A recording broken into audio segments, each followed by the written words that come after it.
Hey, what's up? I don't know who I got, what I'm doing. I just slid in here like it was home plate because I lost track of time. Thought I had a little more time. I'm in here playing, and oh gosh, I'm tired from being late. I'm tired, nearly late. Anyway, what's up? Welcome back to After the Snap. I am your delayed host. I mean, man, it's 301. I'm delayed. I'm your delayed host, Tasha Pierce. And this is the weekly wrap up. And the weekly wrap up is a little show we do on Saturdays to wrap up the week in entertainment. And I'm going to tell y'all, I'm going to have to stop in a minute and take a little intermission because I don't have no lipstick on. I really and truly lost track of time. I at least want to have on a lip gloss. Gosh, I don't know how that happened. I got happy playing in the makeup, I guess. Yep. So, don't know who I've got here. If you're here with me today, welcome. And if you are in the audience, and I just need to hear a hi or two. If you're here with me, if not, show must go on, right? Show must go on. So say hi. Let me know you're here. And I guess I guess what we're going to start with today, gosh, I'm unprepared. I was kind of hoping there would be some people here to, hey, Bunny Bun, what's up with you? What's up? And hey, D, how's it going? D, this is our outfit that we decided on earlier this morning. Me and you decided that we was gonna wear this. We gonna see what's something. I gotta see something. I'm about to see something. Oh gosh.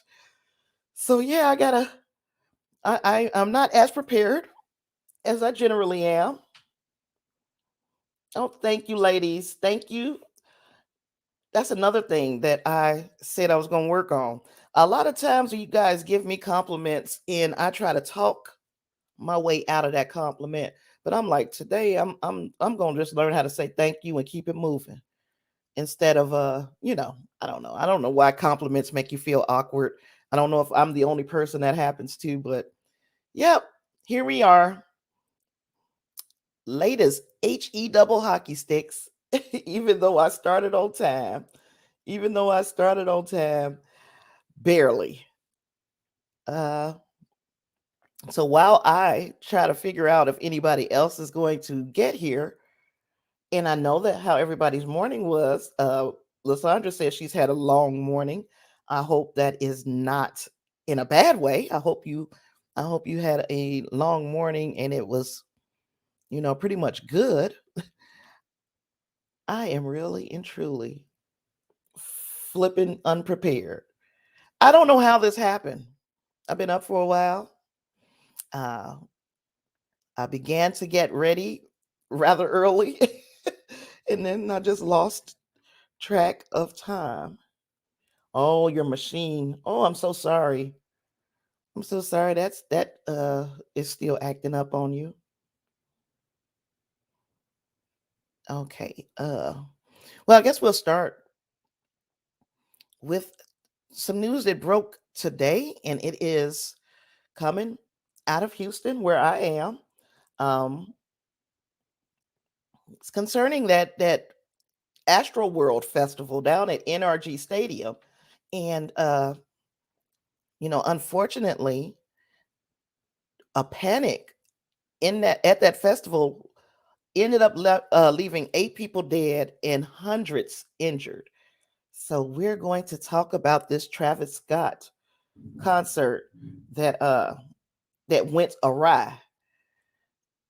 And I swear it's been maybe 2 weeks. My son had his birthday, and they were going down there to the NRG Stadium for Playboy Cardi or Playboy Party, or I don't know these people, these new rappers. I don't know them, but That's where he was going for his birthday, and they had, I say, a bunch of incidents then, and now here we are, 2 weeks later. Travis Scott's Astro World Festival in Houston leaves 8 dead, hundreds injured, uh, after a Friday night crowd panic. This is coming to me from Variety, but of course, it has been widely reported in more than just this outlet. Um, so it says here, tragedy struck Travis Scott's Astro World Festival as crowd surges during his Friday night headlining set left 8 dead and over 300 injured, according to Houston officials. Now, this is the part that's killing me. 50,000 fans attended the show. That is a huge amount of people, especially when we are still mid pandemic. There are some people who believe that the thing is over. I'm here to tell you, COVID ain't over. It's not. It's just not. And it's not going to be over until we begin to take things a little more seriously. But 50,000 people attended this show. That led to a surge while he was performing at this festival outside of the NRG Park. So it was an outside concert, but still. He said that at 9 p.m., the crowd began surging forward during Scott's set as there was panic and people running for safety. At that point, Travis Scott paused his show several times to ask security to help the fans, and members of the fire department were sent in to rescue the injured people. So he himself, Travis Scott himself, was also instrumental in getting some of the fans help. But it just seems to me that we are rushing things, and at in the middle of this pandemic, we shouldn't have 50,000 people anywhere. But by 9:38 p.m., a mass casualty incident was triggered, at which time CPR began to be administered to several unconscious fans. Meanwhile, social media blew up. You can see it all up and down the Twitter timeline, all up and down your, I guess, Facebook, because y'all know how I am about Facebook. So there is just the what you call it, the response from social media was instantaneous. Like, people immediately began to reach out for help, or to at least document what was going on, even though I think we still doing the wrong thing. You documenting what's going on, but precedence needs to be to help the people who are injured, or not only injured, because there was 11 cardiac arrest incidents at this concert. So they're saying that it is a possibility that somebody was spiking drugs as well. Just craziness. But we've been talking about COVID quite a bit here on After the Snap, because we're starting to see it affecting entertainment far more than it should.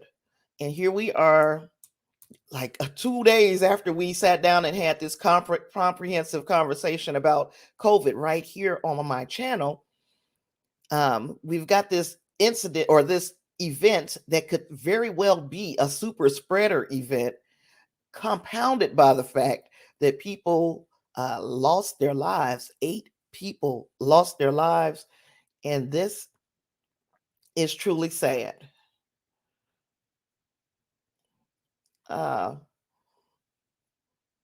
Lysandra said, I wonder why they let that many people in. It's all about the money for some people, and that's sad. I'm going to tell you, in we are in Texas, and in Texas, honestly, the Texas leaders, the people that were chosen to look out for the best interest of their constituency, to them, it is all about the money. They are do have putting forth a lackluster effort in to into making sure that we stop the spread or at least slow it down.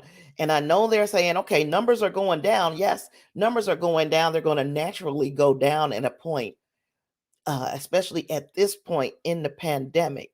But why tempt fate by having that many people in an area, whether that's an outdoor, indoor, whatever type of area, that's too many people, especially in Texas, where unfortunately we're not believing in wearing masks and practicing social distancing. So we are already at a position where this type of thing can happen on a regular day at the grocery store.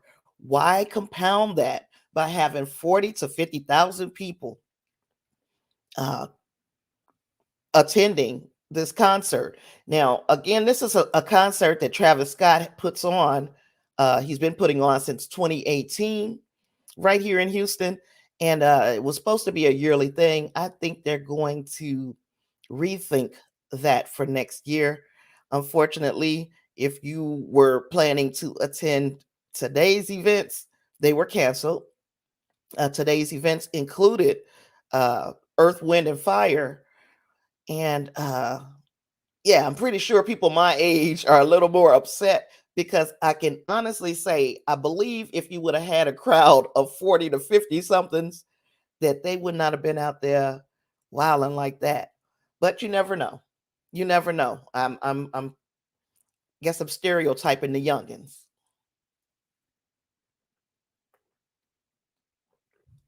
Davina said it was 25,000 people outside of the Milwaukee Bucks stadium during the NBA finals.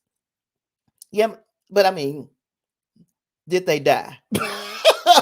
Because we've got now here in this situation on top of the 50,000 people, because that is an issue. We've discussed it's an issue, but 8 people did not go home from that venue.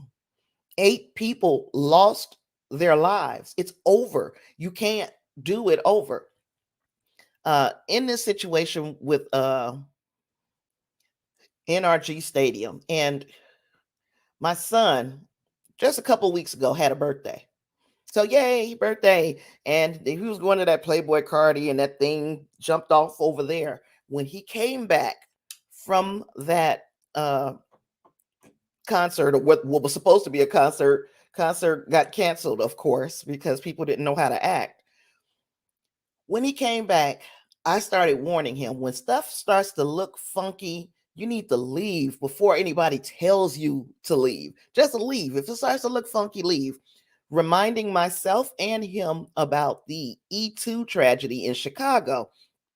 And what happened there was a nightclub uh, packed to capacity, to beyond capacity. There was a fight that broke out in the nightclub. Security decided to disperse this fight. We're going to spray pepper spray in this club with all these people. And I'm talking, it was a 2-story club. It's not like it's just one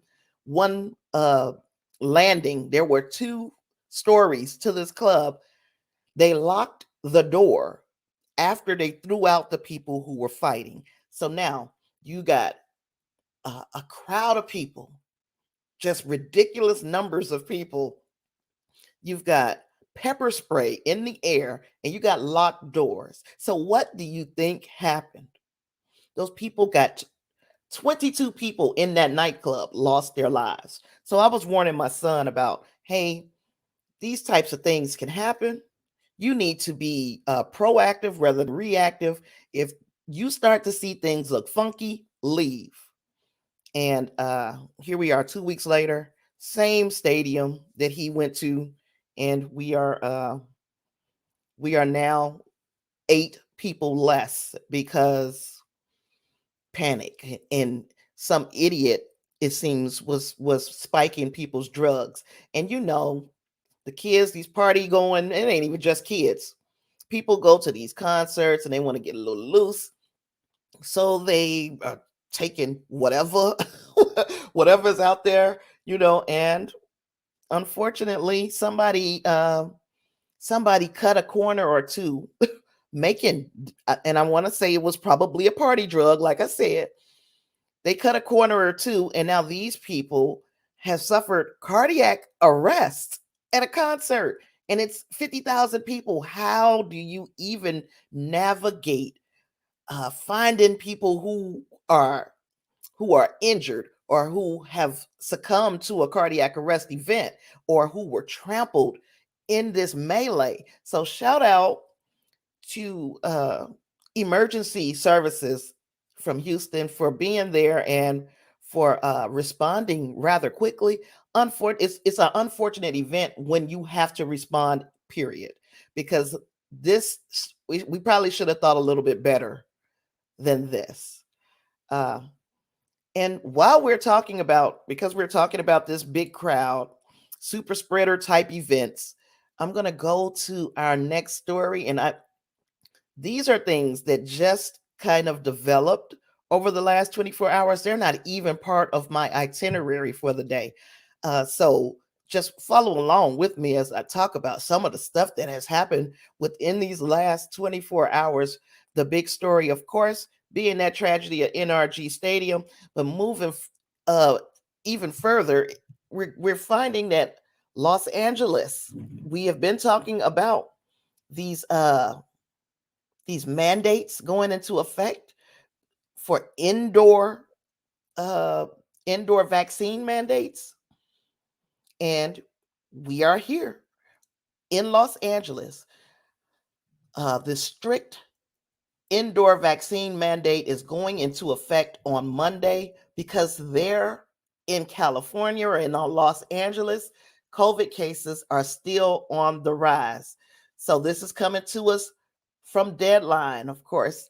Uh, every indoor public space, almost every indoor public space in Los Angeles, including movie theaters, concert venues, indoor restaurants, gyms, bars, shopping centers, large outdoor events, and some city buildings will require proof of full vaccination against COVID-19 starting Monday. Though the true to life enforcement of these mandates won't start until November 29th. We said it was coming, y'all. We've been talking about it.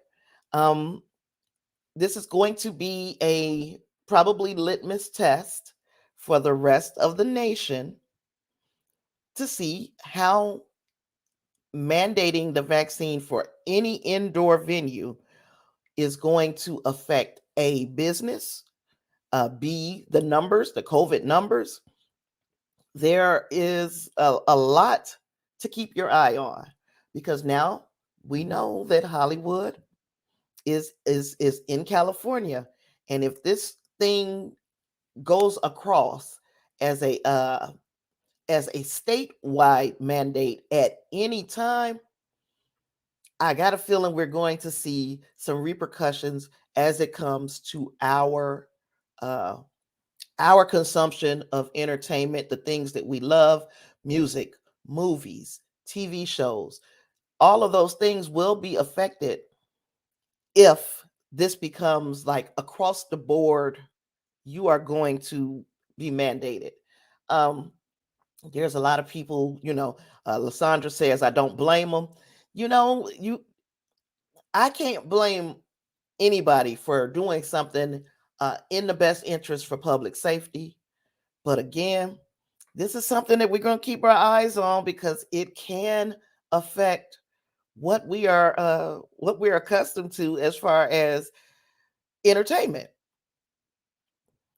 And another story coming out of I guess it's really out of Atlanta, but we're going to say out of Hollywood, is that the production on Black Panther Wakanda Forever has been temporarily shut down. And the shutdown is I'll share the story coming from Hollywood Reporter. The shutdown is expected to last for a couple of weeks, maybe, and it is because Uh-oh. It is because Letitia Wright, if you remember a few weeks back, maybe a month or so back, I reported that Letitia Wright had been injured on set of Wakanda Forever. So remember, we've been talking about Letitia Wright before because it was the rumor that she had been spreading these anti-vax views and blah blah blah. Well, turns out that was untrue. And one of the ways that we know it was untrue is Letitia Wright, since that accident, has not particularly even been on hasn't been on set. She's been recovering. So, coming from the Hollywood Reporter, Disney's highly anticipated Black Panther sequel has hit a new speed bump. The Marvel feature, Black Panther Wakanda Forever, is temporarily shutting down due to the severity of the injury sustained by star Letitia Wright. Letitia Wright was injured in late August while the film was shooting a sequence involving a stunt rig on location in Boston. At the time, Marvel Studios said Wright's injury would ultimately not impact the shooting schedule of the film. So they lied. They lied because it has, of course, we're finding out that Letitia Wright has been recovering from that injury since the injury. So the person who started the rumor that this child was walking around the set of Black Panther spreading her anti-vax views was obviously lying. We had already determined that we were going to believe Letitia over whatever persons put that out. But now this just confirms that they were lying. But also, it also confirms that Marvel Studios lied and said that, oh, it was a minor injury. She was back on set the next day. No. After the injury, Wright left for London, where the star has been since, while the production shot around her character. So basically, Ryan Coogler said, we're going to shoot every scene that does not have Letitia Wright's Shuri in it. And then when she's better, we'll come back around and start to shoot her scenes, which makes the changes that were made to the Marvel release schedule that's for next year, all those movies that got shuffled around, learning this makes that make more sense. You get what I'm saying? And I let it be known, I said, I got a feeling that whatever reason they are shuffling these movies around, Black Panther is at the center of it. And once again, I was right. But I hate to be right about that because it means that Letitia Wright's injury was far more serious than they first let on. And boy, that production has already suffered such a huge loss in Chadwick Boseman's untimely passing. Now it's slowed down again by his in-universe sister Letitia Wright's injury. And God, uh I hope nothing else happens to this production that will put the future of this movie in any more doubt. But yeah, these were the big things that happened within the last, say, 24 to 48 hours. And I had already had our agenda set up, but I'm like, we got to talk about this a little bit. So before I push on past the three topics that we just covered, do you guys have anything you want to add? Because shucks, we got a little time.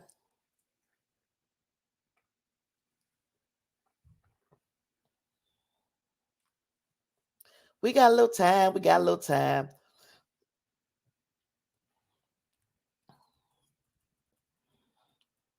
If y'all ain't got nothing, I'm going to move on to the next topic.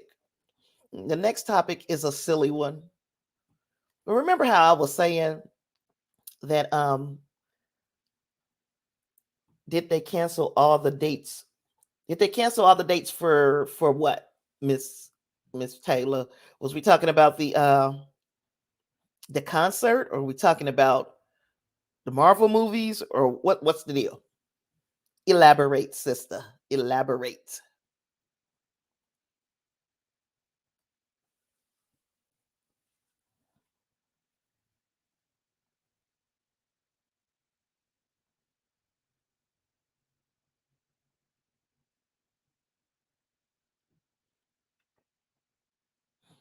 Well, while we waiting for her to answer what she was, give me a follow up.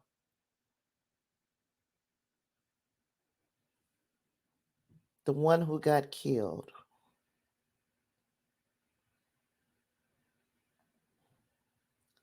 Which one? You talking about the Black Panther? You talking about Chadwick Boseman? Chadwick Boseman, I'm saying young man. He's younger than me. uh, the young man who played T'Challa in Black Panther. Yeah, he passed away last year, so that already made some changes where they had to change even what the movie was going to be about. Oh, you're talking about the concerts. The concerts, it was a 2-day festival. And yes, today's part of the festival has been canceled. There is no second day. This is the second day, was the part where Earth, Wind, and Fire was supposed to perform along with, oh gosh, I forgot the other act for today. But yeah, it was one act, and then there was Earth, Wind, and Fire, and that's been 86. They're not doing that. Uh, they're not doing that. This is an Astro World Festival, so it's an annual thing. So because the festival is over, this was the festival weekend. It got blue. They blew it. Now, uh, Travis Scott has he has not said anything about issuing refunds, and that is because Travis Scott was performing. Travis Scott had fulfilled pretty much his end of the bargain. He was on stage performing when this thing happened. In fact, this is his festival. He's done it for the last 3 years. Again, he was on stage performing. So, I don't know if people will be being issued refunds because of what happened. But Travis Scott is reaching out to the families of those people who were affected, specifically the people who were injured and the people who lost their lives. And he is looking for ways to help. And I would not be shocked if he turns his entire payday over for that. Yeah, he has been definitely he's devastated. He's devastated. It's almost like, if you think about Alec Baldwin being the person who pulled the trigger on that gun that killed the lady Helena Hutchins on the set of his movie. Somebody died, you know, that while you were doing your job in your place. And I think Travis Barker probably feels a whole lot like that. Like, I'm out here getting this crowd pumped up, somebody is out there poisoning these people with these bad drugs, and people started to panic, and this thing happened. And as unfortunate as it is, I mean, I can't even put up a clause behind that. It is very unfortunate, and I would not want to be in the position of Travis Barker, but I mean Travis Scott. Lord have mercy, not Travis Barker, Travis Scott. And I definitely wouldn't be want to be in the position of those people who whose family member was lost in this preventable tragedy. Preventable tragedy. Uh, And Lysandra followed up with, "I hope he doesn't think it's his fault." I couldn't get in his head, but I can imagine you feeling some type of way if something happened like that at your concert. Davina was going circling back to Letitia Wright, and she said, "I hope that she recovers soon." You know, I truly had a feeling that there was more to that story than they was telling us. And it's sad that we have to learn this way. That number one, that young lady had been wrongfully accused of spreading anti-vax sentiments on that set when she wasn't even there. And you mean to tell me all the places that reported it didn't even check to see the location of Letitia Wright, that she was in London at home when this shit went down? So, that's just messy. And I hope she recovers soon too. I hope she gets well soon. Um, Let me see. Lysandra asked, did they say what injuries she had? No, they did not. And she has not specified what injuries she had either. So, Reinhardt is in the building. What's going on, sir? Says, sorry, I came in on a very sad note. Looks like, yeah, Reinhardt, we were discussing, we had hit the three high notes. And one of the biggest one was that tragedy at the NRG Stadium in Houston here. And the second high note, it's a low note. These are low notes, but they have to be at the top of our conversation today. Gosh, they're not high notes. Was the fact that the Black Panther production has been shut down as Letitia Wright continues to be on the mend from that injury she sustained during uh, this onset accident, I guess is what you'll say. There was an accident on set. She was injured, and she's been home in London recovering since. And it brought us back around to the story that came out a few weeks ago that she was on set spreading these anti-vax sentiments. Well, we realize now that that was a lie because because she's been at home in London. She has not even been on set. The production continued without her. They shot around Shuri, so any scene that Shuri would have been in, they shot around it, and now they have to really just catch up when she comes back to work, catch up and put her scenes in. And it also made me say that, remember when we were talking a couple weeks ago about the productions being delayed on the Marvel side of things, and we were like, wonder why? Why would they do that?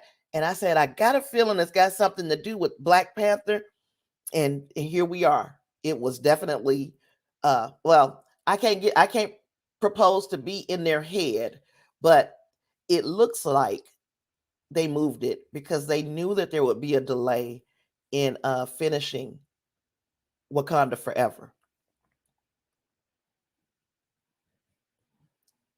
Mr. Brown is in the building.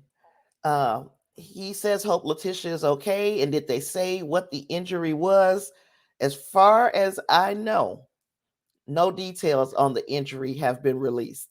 We do know, however, that remember way back when they said when the injury first happened and they said, oh, the next day she was back on set. She had been released from the hospital and was back on set. Well, that was a lie. She was released from the hospital and she went home to London, and she's been there ever since. So I really and truly am hoping uh, that she gets back on her feet. Who cares about the movie? I want to make sure the baby is okay first, and then once baby girl is all right, we can get the movie whenever.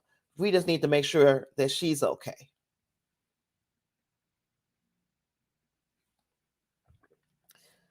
Okay, so we talked about what they're doing over in LA with the vaccine mandate. We talked about production on Wakanda Forever, and we talked about the very sad tragedy that occurred over at the NRG Stadium right here in Houston. And now let's lighten things up a little bit.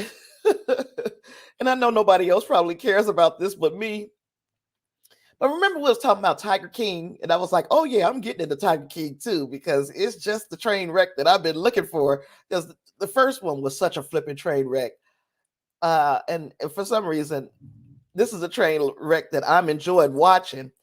But one person who probably wasn't very happy to hear the announcement about Tiger King 2 was Carole Baskin. Now, Carole Baskin is the person that I was telling you that's kind of at the center of this show of Tiger King because she had a rivalry with Joe Exotic, who is the Tiger King. And that rivalry led to uh, Joe Exotic allegedly. No, it ain't alleged. He's in jail for this. He's in prison for it. But it led to him. Uh, it led to him trying to hire a hitman to kill this lady. Well, this lady is right back in the news. I don't want to say news because this is not really, it ain't all that as far as news goes. But this lady says she was going to sue Netflix for using footage of her in her upcoming Tiger King 2 series. Now, I don't know about y'all, but when you sign a contract, especially one that has especially one that has the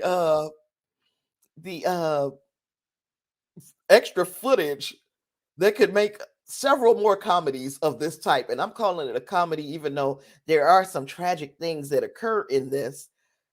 There's a certain amount of comedy because I'm telling you, this is shit that I just can't imagine. It's it's beyond my comprehension, my ability to comprehend, simply because the, I can't relate to it. It's hilarious to me. But she thought that she was going to sue Netflix and stop this series from being aired. Mind you, now the series is coming in just a couple weeks.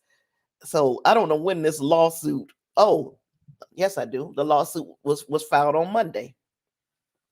Um, this is coming from Variety, of course. I gotta tell you. And if you were ever curious and you wanted to know what it is I'm reading, there are links. There are links in the description of, especially if you are watching on YouTube, you will find those links in the description. So Carole Baskin and her husband Howard Baskin filed suit in Tampa, Florida on Monday. They wanted to stop, get like a cease and desist against them from being able to air this Tiger King 2 series, since she said they only signed appearance release forms for the first documentary. Of course, Netflix is just keeping their mouth shut because that's what you do when you got the lawyers and all of this stuff at work for it, that at work for you. When you got those lawyers and everybody working for you, you let them do the talking. And talk they did, because soon after she dropped this law, she put this lawsuit out there, it got dropped. It was squashed. Like, you cannot, no, Carole, no. So Carole, you gonna sit down like all the rest of us and watch you be stupid on Tiger King 2. And Davina, let me see. Clara said Joe making that money in jail. Joe Exotic is reportedly very sick. That he has some form of cancer and it is aggressive, and he is petitioning to be released from prison. Of course, that hasn't worked as of yet. And so even if he is getting some money while he locked up, it ain't looking good for Joe Exotic. Uh, and then Davina said, I watched the first Tiger King. I loved it, sadly. Yeah, that's what I'm saying. That, and everybody has that friend. Now, I'm that friend. So Lysandra and Davina, we all tight like this, right? They are comical. They can make funny. I'm not a funny person. I'm a serious chick. I have always been. But this stupid stuff like this, like the Tiger King stupid, it's got to be a high level of just ignorant for me to be like, I want to watch this train wreck. I really do. And I mean, so when I get into funny stuff, it's because it is so preposterously stupid. And I'm sitting and trying to figure out how, why. Like Step Brothers, for instance, the movie Step Brothers.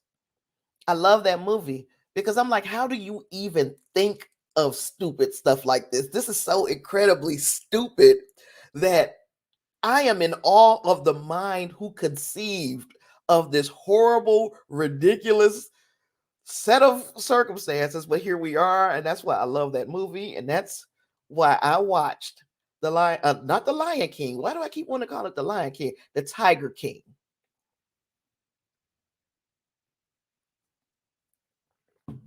And I'm gonna probably watch the second one, like I said. Uh, our next story is like it's about Chris Pratt, and I'm like, who the hell else is Pratt gonna voice? Like earlier, not even 2 months ago. It hasn't been 2 months since they made the announcement that Chris Pratt was going to be voicing Mario in a Mario cartoon. So it's a me, Mario. That's going to be Chris Pratt. I don't understand why. It has to be other voice actors out there. But Chris Pratt is Mario. And now he is also he's also Garfield. And I'm like, really? You mean to tell me there is no other voice actor out there that could have voiced Garfield? That's first. Like nobody else, huh? uh but then at the second time, it's like, is people really checking for Garfield like that anyway?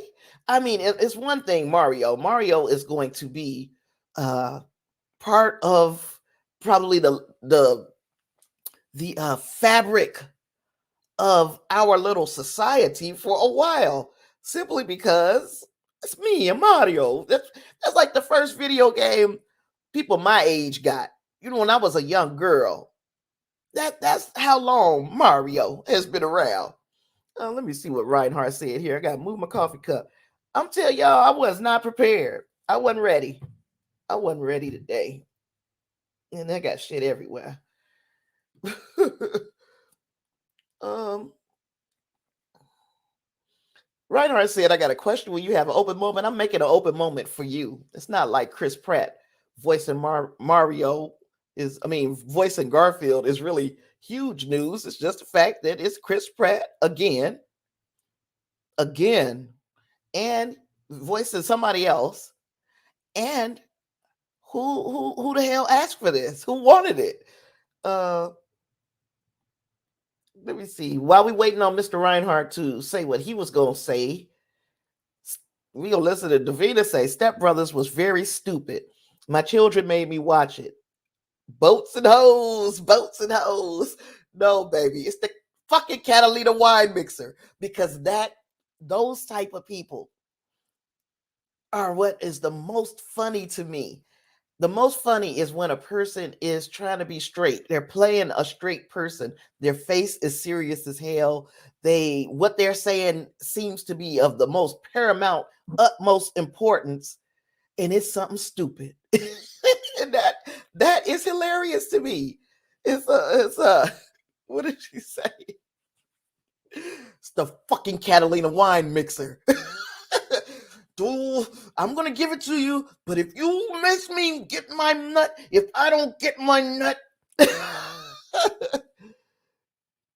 um, Reinhardt asks, when you hear people use the word woke, and let me see, what comes to mind? I have a very strong opinion when I hear people say that. It's kind of like, oh, I know who you are now. You know, that is part of you know how white people, and I love white people, don't misunderstand, I love white people. You know how when they steal our words, so there's words that meant one thing to us when we were when we were saying it, And then when they finally caught on to it, they kind of making it mean something else. So they turned something like when we said people woke, that means that they were kind of conscious. And some people are super woke, super woke. I'm talking about as far as what the word means to in our, what do we call it, ebonics. When we say woke back in the day, when we was really throwing that word around, it was, oh yeah, he woke. He knows, he's socially conscious. He knows his history. He knows his rights. That guy is woke. And for a second, I was into them hoteps, them Negroes like that. That was me. I loved me a woke brother. So that's what I initially would think of. Now when I hear it, I think it's a word that got hijacked by some white folks and they made it political. uh Now, I don't know. So Reinhardt, you tell me. As a matter of fact, if you're in the chat, tell me what that word means to you. Because, like I said, once upon a time, I thought woke was sexy. Now it's just another thing that's been hijacked. They've changed the meaning, and now it's some old politics type bullshit. And it's nothing to do with the way we use the word when we started using it. Clarence said, Aaron, where'd it go? Aaron Rodgers using wokeness as an excuse for lying about getting vaccinated kind of ticked me off. Now, who was I talking to? Was I talking to you this morning? That was you, me and you talking about Aaron Rodgers, right? Talking about he didn't lie. He what did he say? He was immunized. The way I was like, yeah, they like to use that loaded language when it fits their basically their narrative. They'll use that loaded language. I was immunized. Yeah, I don't particularly like I don't particularly like the fact that it's being used like that, but it's theirs now. That word belonged to the streets. It is no longer ours. We used to use it for a whole different thing. Um, Reinhardt said, I agree. And now when you hear somebody say woke, it's almost like them saying, I'm against this because it has diversity or inclusion in it. Absolutely. You start to learn who people are. And again, they can have the word. You can have the sentiment. You can keep the sentiment. You know, this whole inclusion and diversity. If that's what you want that word to mean, have at it. It shouldn't change anything. It shouldn't change the way other people are moving, trying to make the world a little more equal. Shouldn't change anything. And yeah, I can't stand to hear it. I don't like it, and it sucks. But it's theirs now. Y'all can have it. Belongs to the flipping streets. Reinhardt also said, I said one of my best friends just now, nobody's telling Aaron Rodgers he can't say what he wants. Nobody telling him he has to be back to native. Nobody is keeping him from commenting on social media. Um, yeah, Aaron Rodgers right now is saying what he needs to say to make things fit his narrative. He does not want to get the vaccine for whatever reason. He has his personal reasons, I'm sure, and he doesn't want to get the vaccine, so he's going to use woke and everything else as a way to avoid doing it. And I'm pretty sure that some of these people really believe that crap. They really believe it. So that's how I feel about woke. That's how I felt. I said how I felt about Aaron Rodgers last week. We got Kyrie Irving sitting on the bench. I'm about to take it there.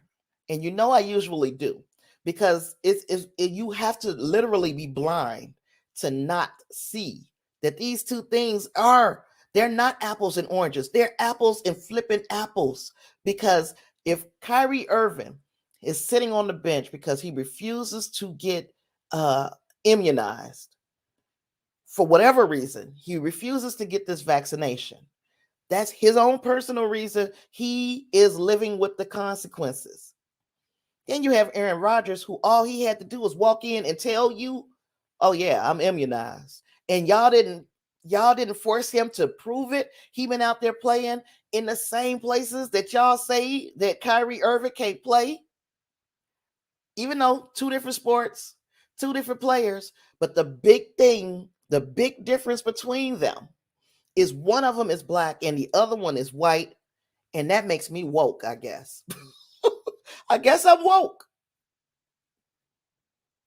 D said, some woke people for me have become very annoying. It depends on what woke you talking about, though.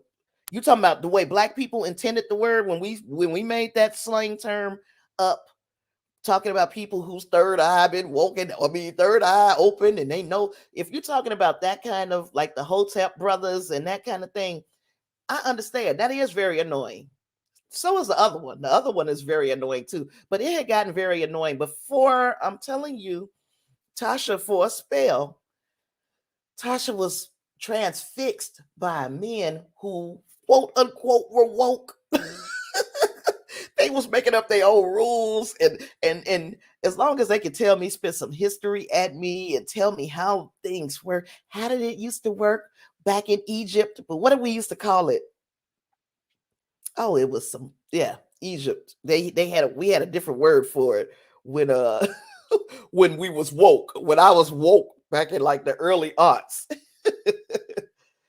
Then Davina also said, "Can't have a simple conversation without controversy."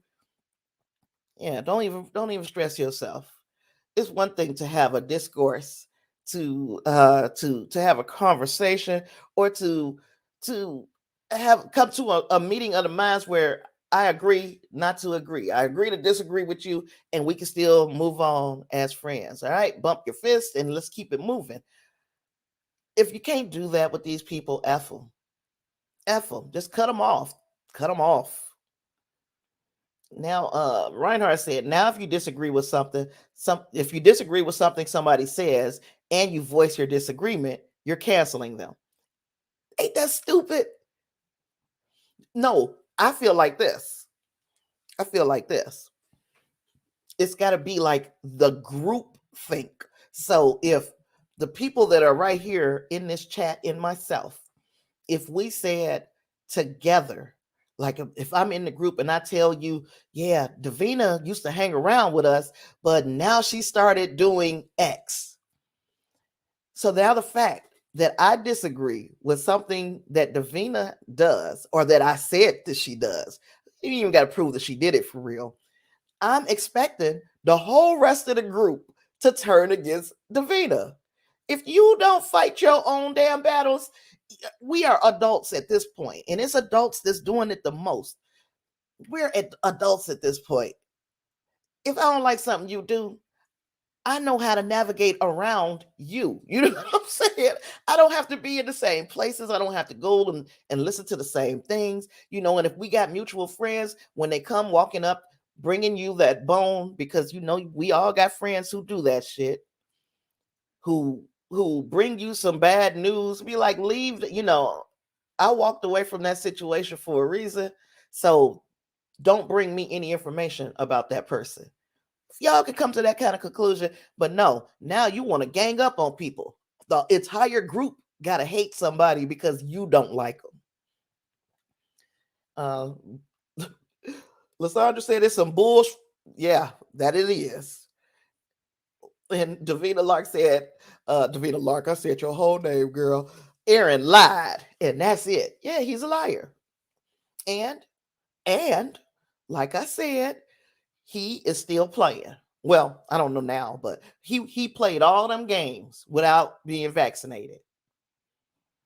Clarence said, "You talking about Jonathan Majors woke in Lovecraft Country?" Oh, that might be. You know what? A little secret part of me might still like those hoteps because because I got a real thing for Jonathan Majors. Yeah, that's different levels of our wokeness, the stuff that we that we associated with that word when we first started saying it, and it finally caught on in the rest of America, and now they're using it as a weapon. We used it as a tool. They're using it as a weapon. Reinhardt, thank you for getting my blood boiling. You got my blood boiling with that conversation. I appreciate that. We didn't talk enough about this damn cat, Garfield, and Chris Pratt. I'm gonna say this: if you are casting for an animated feature, give somebody else a chance. Chris Pratt got enough work. He got a lot of work. He got Jurassic Park coming. He got Guardians of the Galaxy coming. Now he got Mario and freaking Garfield. It's just not fair. It's not fair. Shoot, what is he gonna be? What is he gonna be cast as next? Lord. So okay, enough of Chris Pratt. Uh my next story made me happy. And I hope that it makes you as happy as it made me. This is going to come to us from the Griot. Of course, I told you every now and then I'm going to spotlight a black publication as long as I know that they're telling the truth, because you know how we do sometimes, y'all. We report some news that ain't really news, and then it catches wind and grows legs, and it's halfway around the world before the truth gets its pants on. So yeah, HBO Max acquires Martin, Hanging with Mr. Cooper, and other black series. So I'm calling this HBO Max Dark. We getting some chocolate up on the max. I'm gonna make this so you guys can actually read. No, not that one. Where's that? This one? Yeah, that's where I want it. Okay. I really wish that uh what is this? These advertisements quit telling on me and telling how much I shop.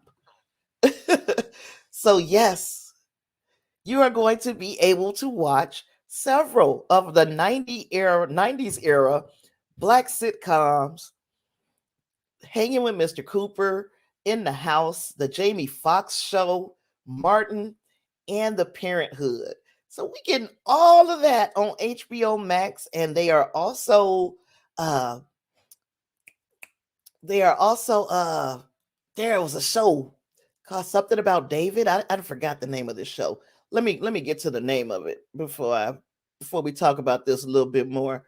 There's a show that they are also continuing. They're going to pick up season 2. Yeah, in addition to all the Warner Brothers series, HBO Max will also be airing the second season of David Makes Man.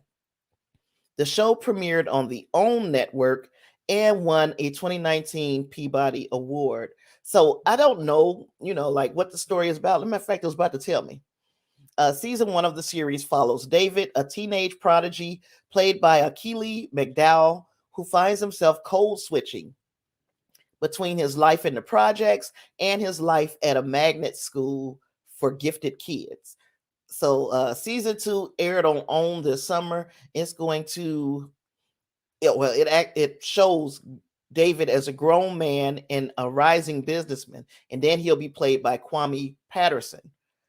I'm not familiar with the show. However, I am very excited that I get to relive some of my 90s foolishness, my 90s shenanigans. I of these shows, which one are you? Which one would you? I'm not going to say are you. Which one would excite you the most? We're talking from Martin to In the House, Jamie Foxx Show, The Parenthood, and Hanging with Mr. Cooper. Which ones of those would ring your bell if we were back in the 90s? You know, I got on my suspenders and my sweatshirt, big baggy sweatshirts with my combat boots. Yep, and the big floppy, colorful hat. If we wearing that type of stuff, which one of these shows would excite you the most? I'm gonna go back to y'all comments because you guys have been on a roll today. Uh, Reinhardt said, going back to the other thing, it's just annoying how we create things for empowerment, and it's taken and turned against us. Eternals is woke because it has a multiracial cast. Yeah, I've been hearing. It's also because of the homosexual couple thing. And they seem to only use that phrase when it's involving matters of race or just any other type of imbalance in the power structure. If it's upsetting the balance, well, we're talking about the gays again. It's upsetting the balance. We're talking about the blacks again. It's upsetting the balance. So these people, yeah, that's what, to me, what scares them. And by them, I mean racists, because those are usually, they might not know 100% know that the way that they're using this term is very loaded, but they do know in the back of their mind what it is that scares them. What about this scares me that I need to call it woke? They know what their flaw is. They don't want to share it. Clarence was talking about the HBO Max Dark that I was talking about. He said they already got Fresh Prince. Yep, now they got the starting five and one coming off the bench. They got they got the sixth man of the year in one of these shows, because the one that I'm most excited about, I'm going to have to say it is the Jamie Foxx show. And I can watch him. Was he proposing? Was he singing at the wedding for him and Fancy? Look, baby, I could watch that over and over and over. Yes. Davina said, I agree, Reinhardt. Yes. I don't know which one we are talking about, which one of his statements, but he has told no lies in this stream, so we can back everything he said up to this point. Now, anything that Reinhardt said after 3:57 p.m. is subject to us taking a closer look at it. Davina said, oh no, Lysandra said her the one she's anticipating the most, if she's going to watch them, is In the House. She says she loves her some LL. LL Cool J is hot as Davina says In the House. What is it about In the House? Is it just because of LL? Really? Now y'all just want to see that man lick his lips. He's been licking his lips for the last 40 years. Somebody buy him some Carmex. Davina says that her husband Jimmy loves Martin. It's got a special place. It's got a special place simply because in my family, I guess I play the role of Pam. So I go to my sister's house and me and her husband get into it like Pam and Martin do all the time. So I'm Pam.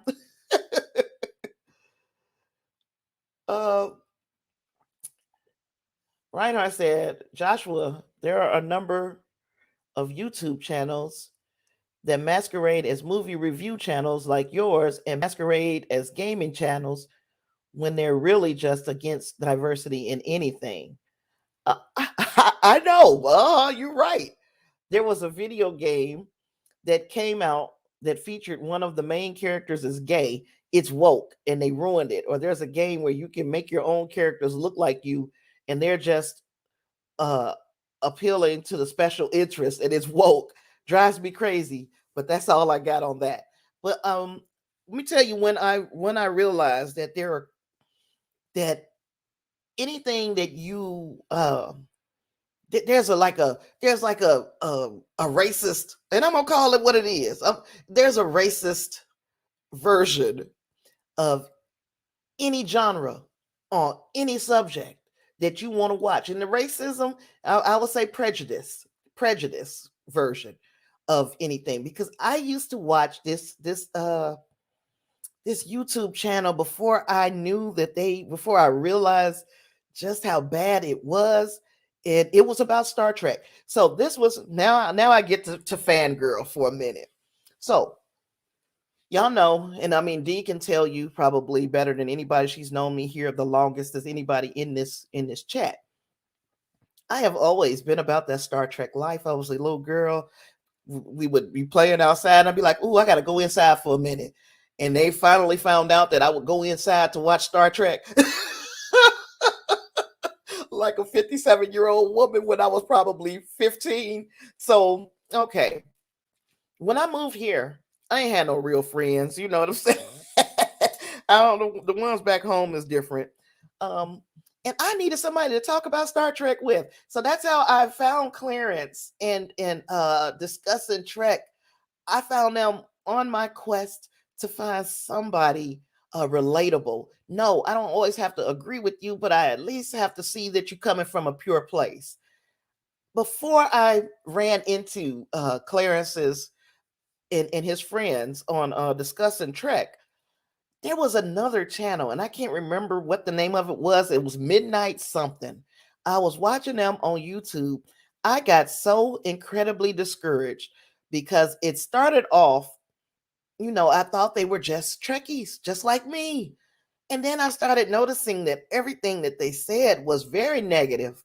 It was never anything positive about the newer Trek shows and new Trek this and new Trek that, and it's getting canceled. They're not even doing it no more. And I'm like, why are these people lying? So it took me a little while and a lot of shows before I found Clarence in them. And I mean, by this time, Discovery was in full swing, and I really wanted to hear a conversation. If I couldn't be part of a conversation, I wanted to hear a conversation that was coming from a pure place of fandom, not hate watching a show.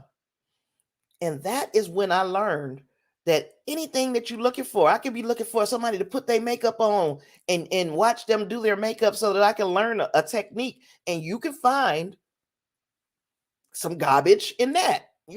So you have to just be very careful, navigate. And that goes both ways. I was talking about echo chambers. I don't ever want to be in an echo chamber. I want people to challenge my thoughts, my beliefs, because that's how you grow. And as old as I am, I realize I don't know everything. I am learning more from these younger people, from even you all in the chat. I'm learning more from you guys when we don't agree on something, far more than when you just kissing my ass. Well, there are some people who fall into those echo chambers of people saying exactly what they want to hear. They fall into them and they never come out. So all they get is a reverberation of their own wicked thoughts. And I just think it's a shame that we have the technology to be friends all across Texas, all across the United States.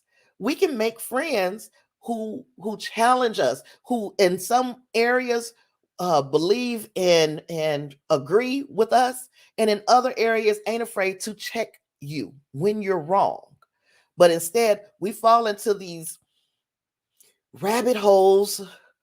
I'm going on a rant, and I know you guys, I know you guys wasn't here for it, but they fall into these rabbit holes, these echo chambers, and they listen to people, and it ain't just white folks, and it ain't just Democrats and Republicans. It is black people too. If you think that you're not sitting and watching somebody who is spitting exactly what you want to hear, however horrible it is speaking to the worst part of yourself, and that's me included. If you don't realize that occasionally that's what you're doing, you are wrong. Come out of those echo chambers sometimes, challenge your own beliefs, make somebody say to you why they disagree with you about something, because you might have a change of perspective instead of sitting around and listening to other people constantly refeeding you your own bullshit. I'm sorry, y'all. I'm sorry. I don't know what you watched. It was really good, bud, but I'm gonna keep it moving. Um, Clarence just said the same about the new He-Man, ruined by wokeness. You don't understand how upset I was when people were talking about that He-Man. Like, I'm like, I liked it. And I came around when the original He-Man was out. So I know, that things change. I don't understand why people think they own these IP. You don't own them.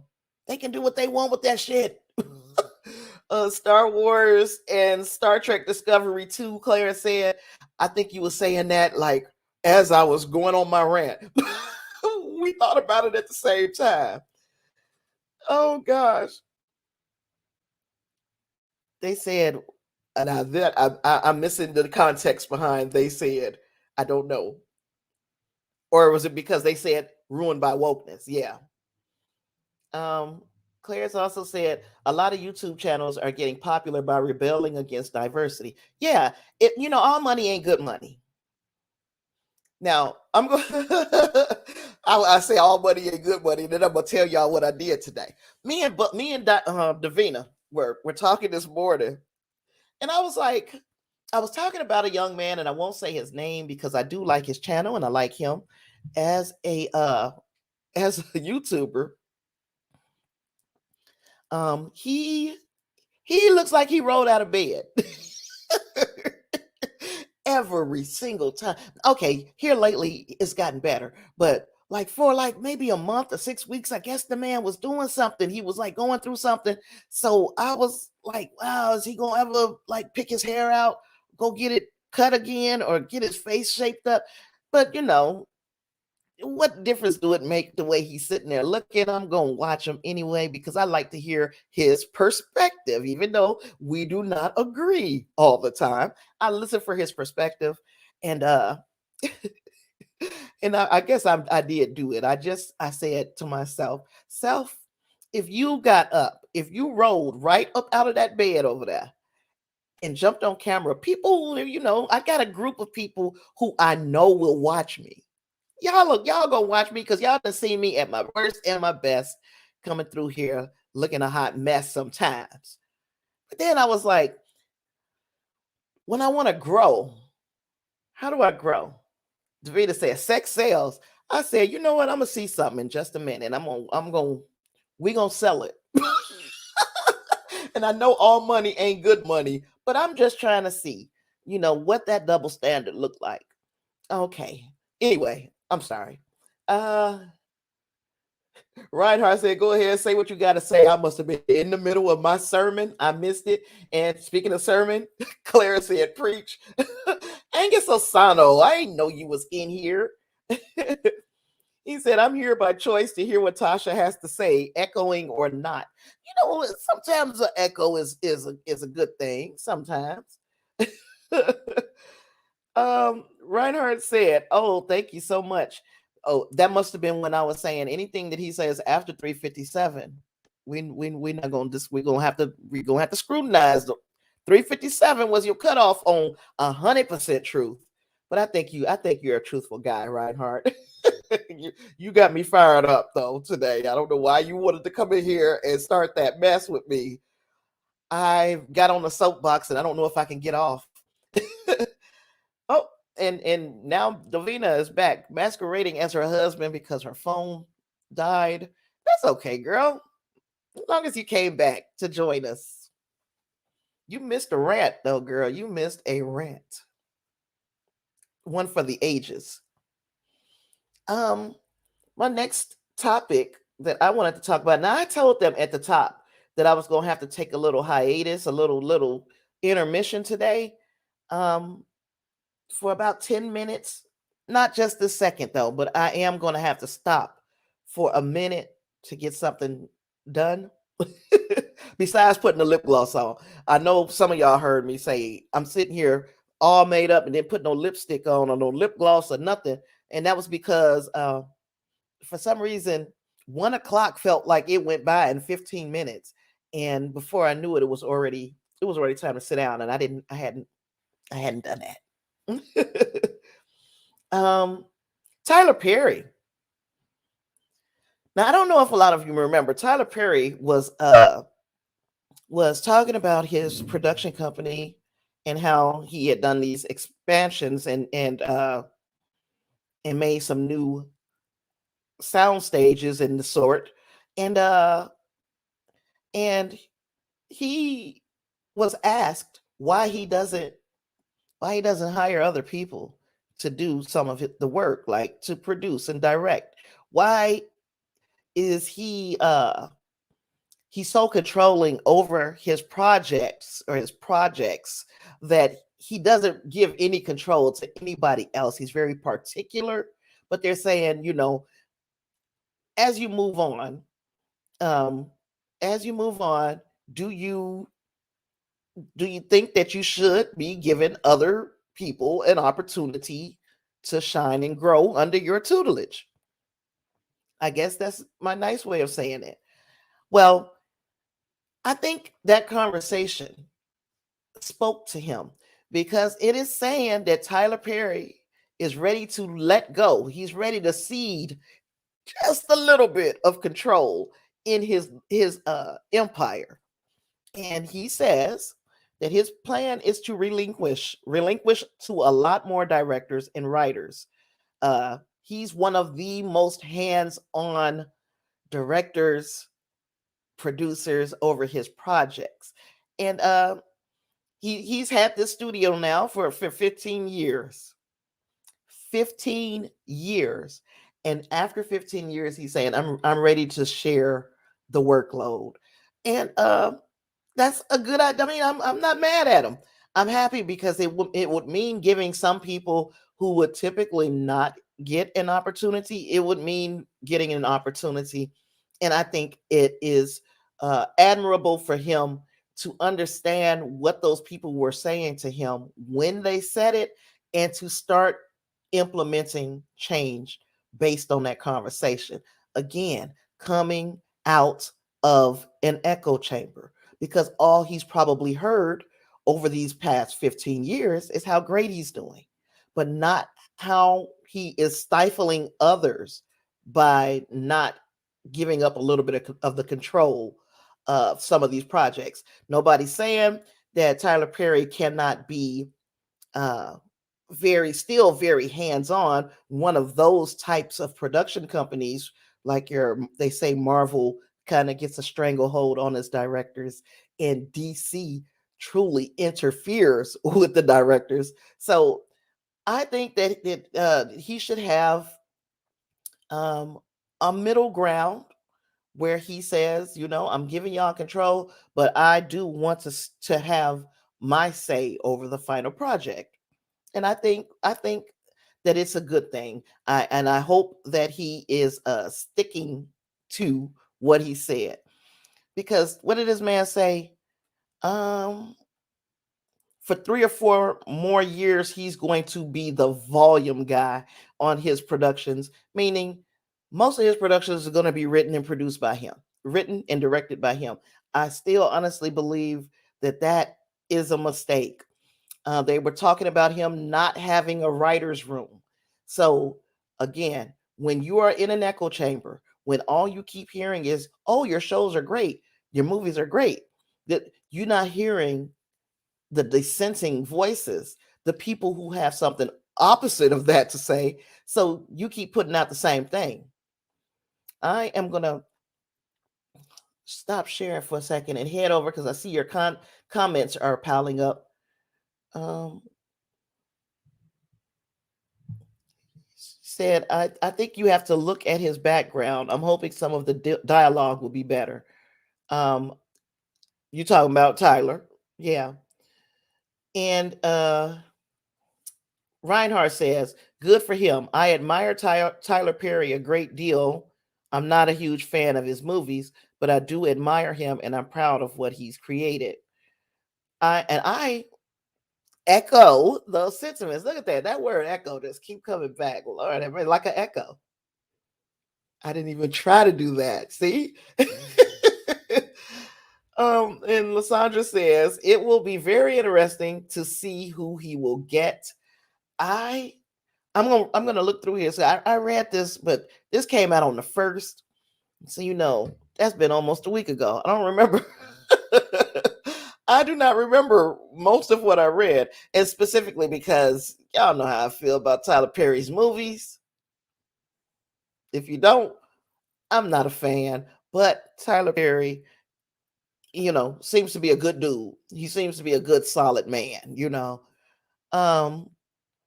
Yeah, but he definitely needs to give up a little bit of the control so that his stuff will be a little more fresh, because to me a lot of it is regurgitated. The only thing that changes is the cast. That's just me. You feel free to disagree with me in the chat, because again, everybody ain't got to feel the way I do, but nobody, and if Lysandra ain't did it after all these years, ain't nobody talked me into liking Tyler Perry movies. So there we are. Um, in bigger movie news, what is it? Christopher Nolan's movie Oppenheimer is adding Robert Downey Jr. and Matt Damon. And I am very, very particularly interested in this because there hasn't been a lot of box office success from Robert Downey Jr. since his departure from the MCU. And now, while I'm not saying that, it's his fault that these projects are bad, I'm just saying, for a person who had kind of gotten used to everything he touched turn to gold while you were in the MCU, you are finding now that it is tough to duplicate that success outside of the MCU. And while I'm pretty sure he's not expecting movies to make $1 billion the way that you might get used to in the MCU, he does want some level of success that he has not seen since he left Kevin Feige and company. So yes, Robert Downey Jr. and Matt Damon are going to star in Christopher Nolan's upcoming World War II epic Oppenheimer. I guess I thought I was showing y'all this, but I wasn't. I'm going to put the dunce cap on when I go on this little break. uh, so yeah, Robert Downey Jr. and Matt Damon are going to star in Christopher Nolan's upcoming World War II epic Oppenheimer, which is a drama about the development of the atomic bomb. So it's not clear who's playing who in the movie. Nolan is assembling a star-studded cast. And this, of course, Christopher Nolan is one of the top directors in Hollywood. And just like people were clamoring and fighting over themselves to work with Denis Villeneuve, much the same as Christopher Nolan. If Christopher Nolan came and asked me to play a role in one of his movies, I would fall over myself to get on board that project, just because it's just great. Anything that he touches has been great. I mean, I guess subjectively, anything that he touches has been great. I even loved Tenet, and there were so many people who were like, I just didn't understand what the hell was going on. I truly felt that movie and I understood it.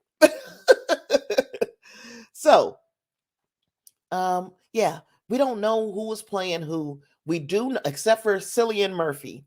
We know Cillian Murphy is going to be J. Robert Oppenheimer, and he was part of the Manhattan Project. Now, if you are a conspiracy theorist like I've been known to be in the past, like 10 seconds ago, that passed. If you're that, you've heard of the Manhattan Project and you've heard all of the stories surrounding it. Well, this is going to be the official story. Um, Oppenheimer is known as the father of the atomic bomb, and I don't know if that's something to brag about. I don't know. Is that, to me? I do want to see this movie. Of course, I'm going to see the movie as Christopher Nolan, duh. But uh, that was one of the darkest moments in modern U.S. history, because it was some dark moments before that, some real bad times. But modern history, I think this right here speaks to being uh, one of the worst things that could have possibly happened. And I wouldn't want to have my name attached to that. I just would not. I wouldn't want to be the person who came up with that evil device. But I am going to watch this movie. Um, Let me move up. Gosh. Okay. Reinhardt said, it's like Shonda Rhimes.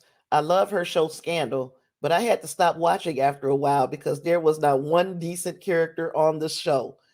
I agree. I didn't finish it. I didn't watch the entire thing. It was like everybody uh was from the bottom of the barrel, and like to just sit in this woman's face all the time, every day, all day, knowing that you screwing her husband, and she knew it, so I guess maybe it wasn't that bad of a deal.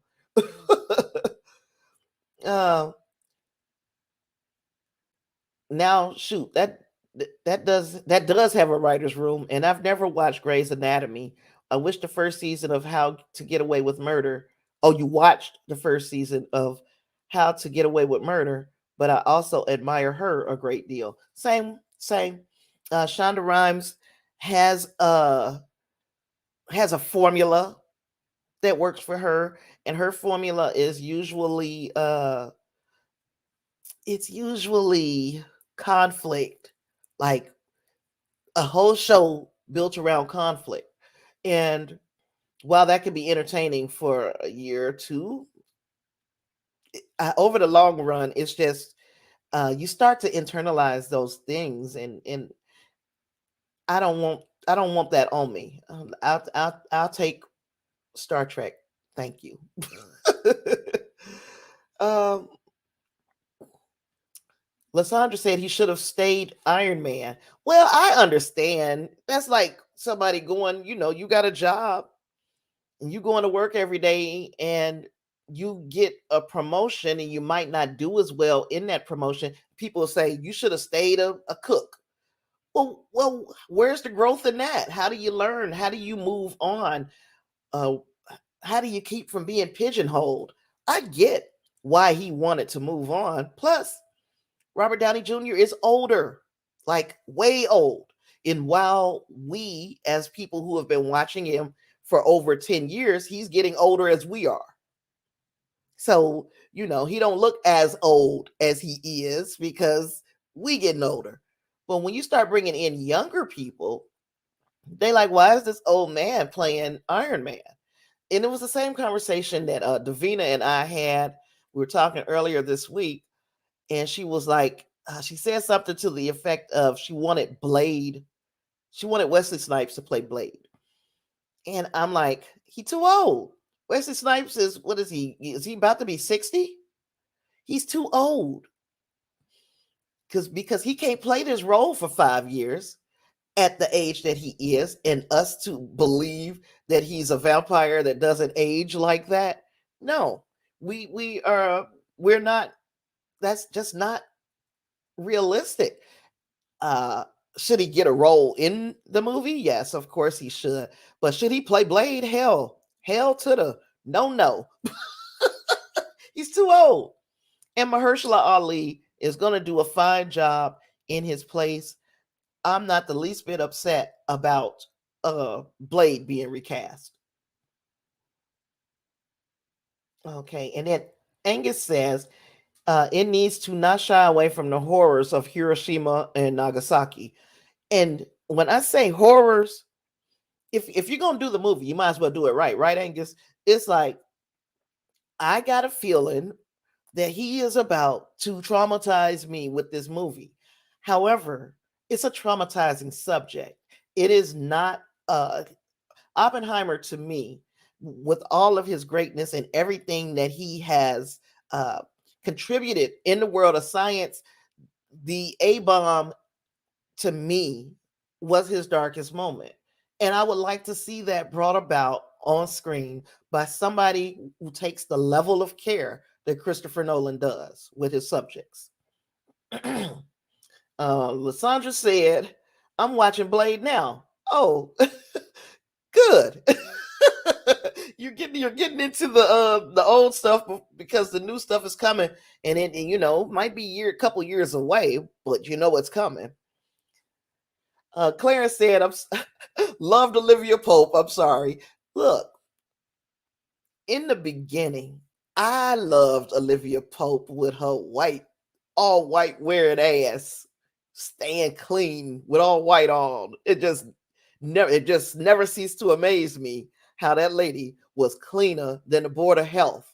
However, um, it gets a little old. It gets a little old. Now I don't know what happened after probably say season 4 or season 3. I don't know when I left off, but I don't know what happened. But I can almost guess that she was screwing somebody's husband, or she got married and somebody was screwing her husband, or it was something like that. It was messy. It was messy. All that Washington shit, messy. Now, if I was wrong, let me know down in the chat. Reinhardt said, Mahershala Ali, that's my man. I love the fact that I watched him before anybody else knew who he was when he was on the 4400. Like you was the only person who watched the 4400. I watched the 4400. And now look, I wait a minute. Now the 4400, and then there was the one called the 100. Remind me which was which. I'm gonna have to look that up. Now, this what Angus says here, Downey Jr. could have stayed on to mentor Ironheart. That's why I say the door is, if they do some funky stuff with this multiverse type stuff, which that's why they have a multiverse, so they can do funky stuff. I can see Robert Downey Jr. coming back for cameos, those type of things. But to be beholden to the MCU for the rest of his career is a bit much. I can understand why he wanted to step away, not get pigeonholed as this character that he had so much success with, and to just move on to other projects that challenged him. Forget us for a moment. If you stagnate in a role forever and ever and ever, you never get another challenge. It starts to feel like real work, real work. What Reinhardt said, Kerry Washington was amazing in the role, Clarence, but everybody on the show actually killed somebody. Wait a minute. Kill somebody at one time or another. Oh, so it got even worse then. I know that there were some killings when I was watching Scandal, and even like some of How to Get Away with Murder, but of course that's in the title, so you kind of know that somebody's going to get killed. But then the Scandal stuff, man, it was doing some ridiculous stuff. You killed your man's. I mean, I'm going back in my mind to like towards the beginning. But anywho, yeah, Clarence says there's a story about the writers pitching his death. Apparently, he cried. Oh, don't make me cry. Don't make me feel bad, because it was. I mean, if anybody else watch Avengers Endgame and cry every single time, every single time, I cry. I cry like I don't know that this is going to happen. Like I have no clue. It's when Peter was like, "We did it." I'm going to cry thinking about it. He's like, "We did it. We did it, Mr. Stark. Mr. Stark." And I'm like, "Oh, my heart just melting." I don't know if I was melting because the reality was that they were not going to be able to resuscitate him or something, or that they always throw this kid to make me feel some type of way. And Tom Holland is not a child, but he looks like one, and he was playing one. So yeah. um Now, Reinhardt, I don't know what this means. We, you, and me might have been too. I don't know what it means. Okay, but we're gonna go to the next comment, and that might help me.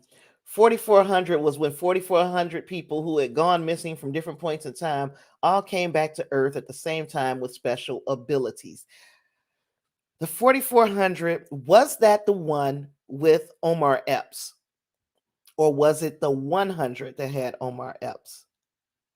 Let me know. Sandra said, I love that movie 4400.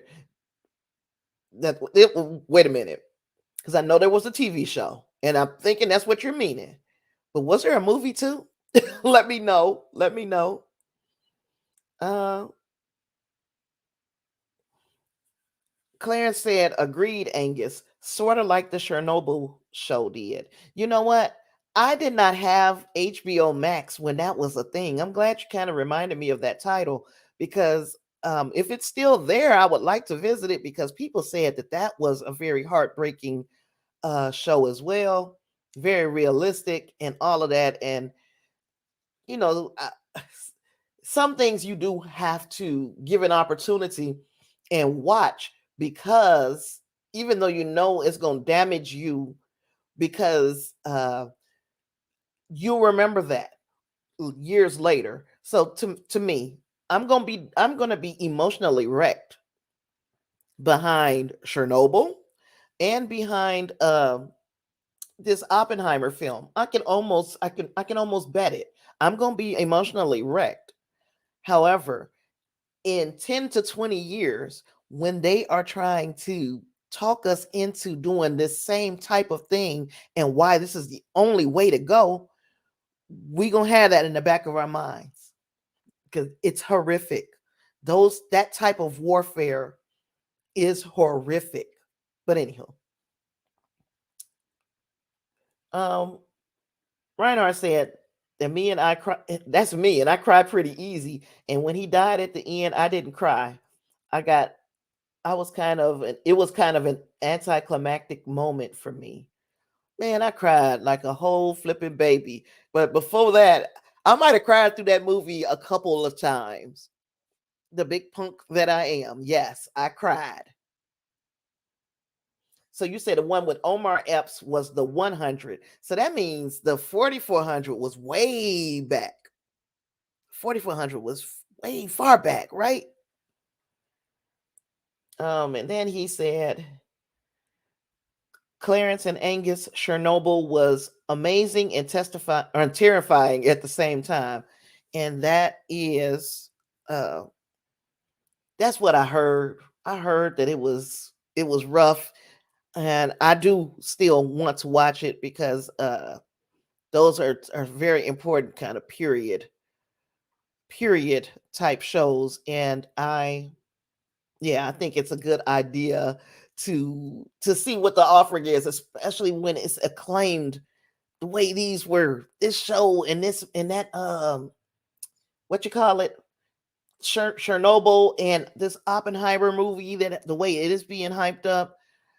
I feel like it's important to watch things for more than the entertainment, which is, I guess, a good segue for what I was talking about for a Monday show. Is called More Than a Movie.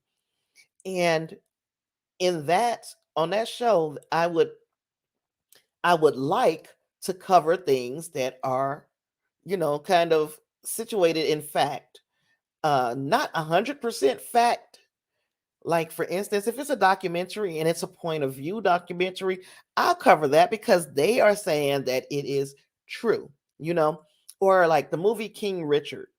Instead of covering King Richard on Film Review Friday, I could do King Richard on More Than a Movie on that Monday show at 7 p.m.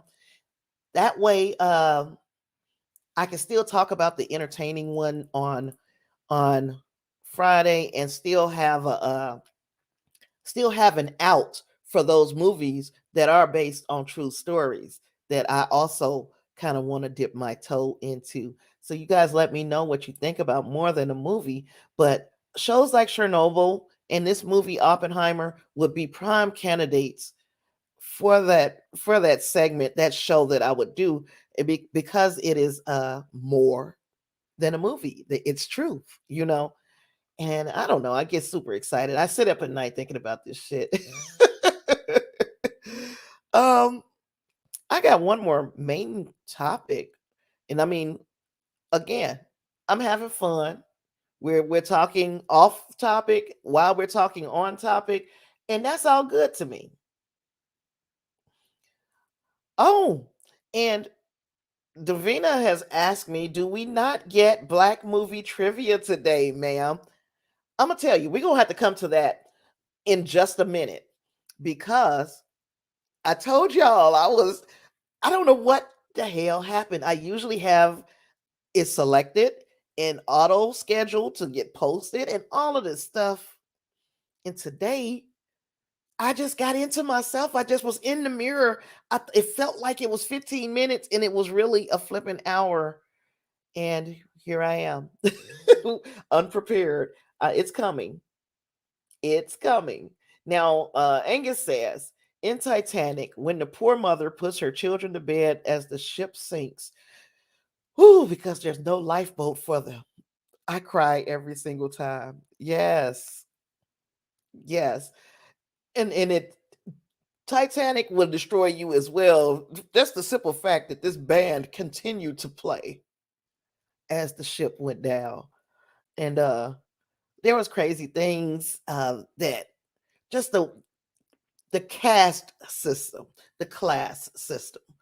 Um, just a terrible, terrible tragedy. And I would assume a terrible, terrible time to be alive. Shucks. I mean, I guess it's still pretty much like that now, but it's not as, I guess it doesn't seem to be as bad as it was then. This class system, this survival of the fittest type mentality that we have here. Um, so my last but not least is about Jonathan Majors, because any chance I get to talk about Jonathan Majors, I'm gonna take it. I take that chance. Yes, I will. I will gamble on Jonathan Majors 100% of the time. And the story today was about Jonathan Majors is going to be hosting Saturday Night Live at some point this month. I don't know when. Let's take a look together, shall we? I looked at this, and that's all I had to see was Jonathan Majors, and I went for now. Simu Liu also, by the way, he's going to be hosting as well. And let me see, Simu Liu. I mean, Jonathan Majors is going to be hosting on November 12th, November 13th. I'm sorry, November 13th. That's next week, huh? So I gotta be ready. I gotta put my makeup on, my hair. I gotta wear lashes. We going to see Jonathan Majors, and then Simu Liu. That's Shang-Chi for those who have forgotten, maybe. Uh, that's hitting. Shang-Chi is hitting Disney Plus on November 12th, as I've been preaching for weeks now. But it is also he's going to be hosting. He's going to be hosting Saturday Night Live on the 20th of November. So right before Thanksgiving, you're going to be all festive. Everybody going to be feeling real good, full of turkey and whatnot. Well, no, not quite yet. You're not going to be quite full of turkey and whatnot. But yeah, so those two Marvel stars are going to be hosting Saturday Night Live. And I have not watched a full episode of Saturday Night Live in years. I'm thinking that's going to change on November 13th. Okay.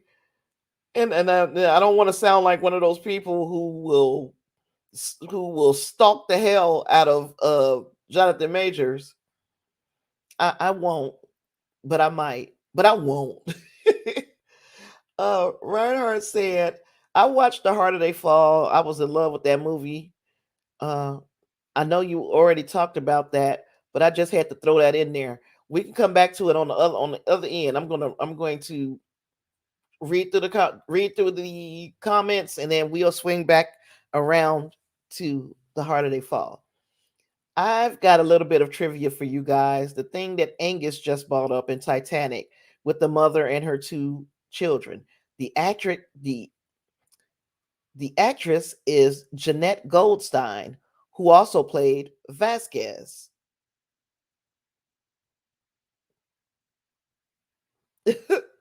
Vasquez, yes.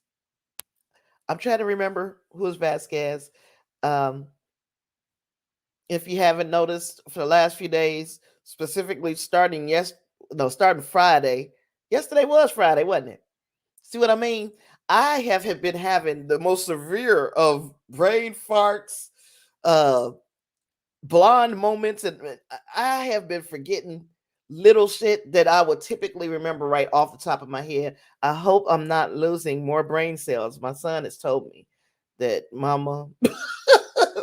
So I think he might be right. Uh Davina, masquerading as her husband, says, I don't know if you all are familiar with The Notebook. Yes, The Notebook is a Crybabies movie. It is a Crybabies movie. You are not the only person who cries because of The Notebook. You are not alone. Reinhardt said, I've had the pleasure of tweeting back and forth with her several times over the years. I'm still trying to remember who the fuck is Vasquez. Jeanette Goldstein. You're about to make me look the actress up. I can't. It's not fitting. It's not sitting in it's not sitting well in my head.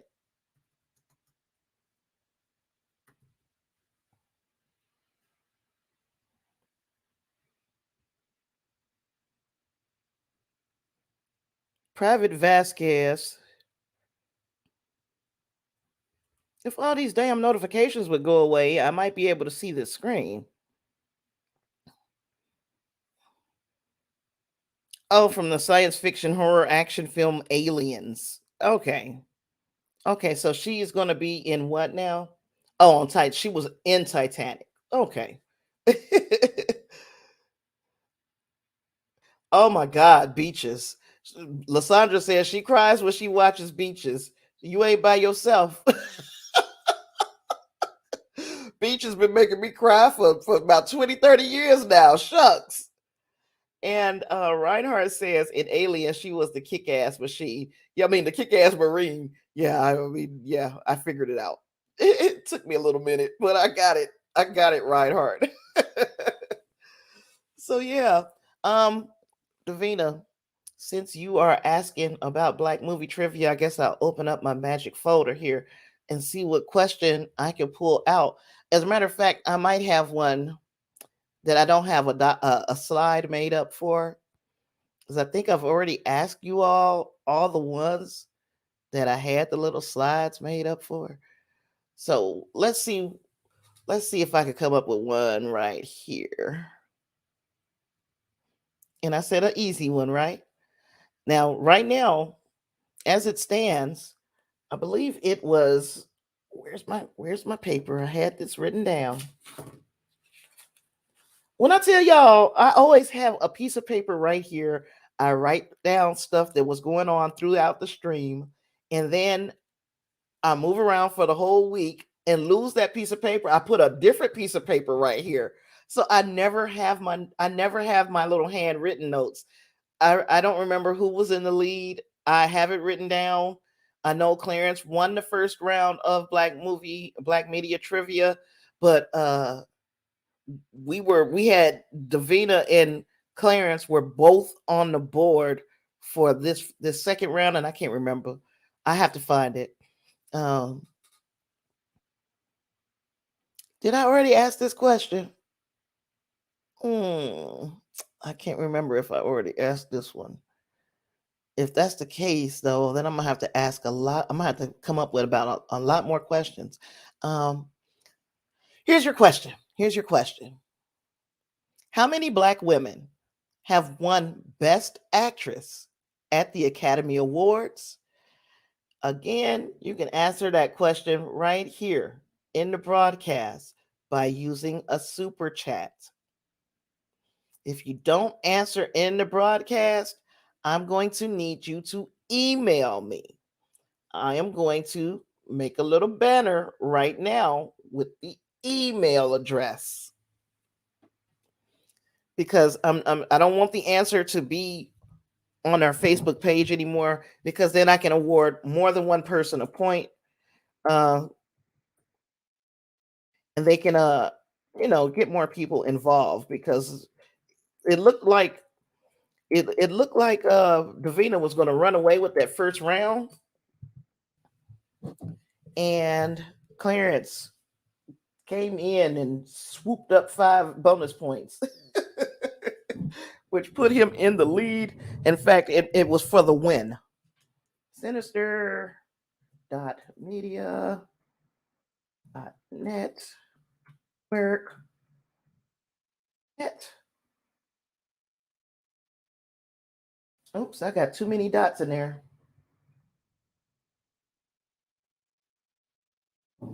Sinister.at gmail.com. I got things all over the place. You got to excuse me.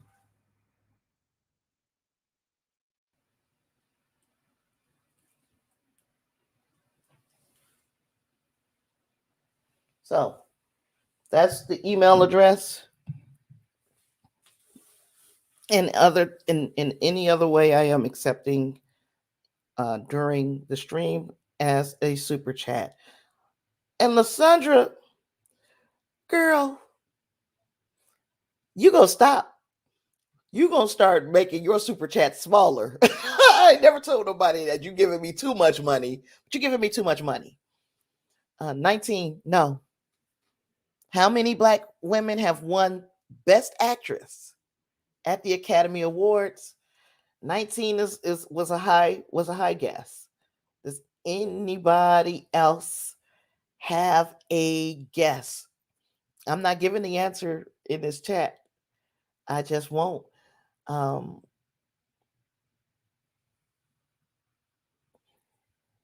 okay, and I may come back with another question. I'm gonna start giving money. I mean points. You missed the question, Clarence. Should I ask it again for Clarence's be on Clarence's behalf? I guess I can. How many how many black women have won uh gosh, where is it? How many black women have won Best Actress at the Academy Awards?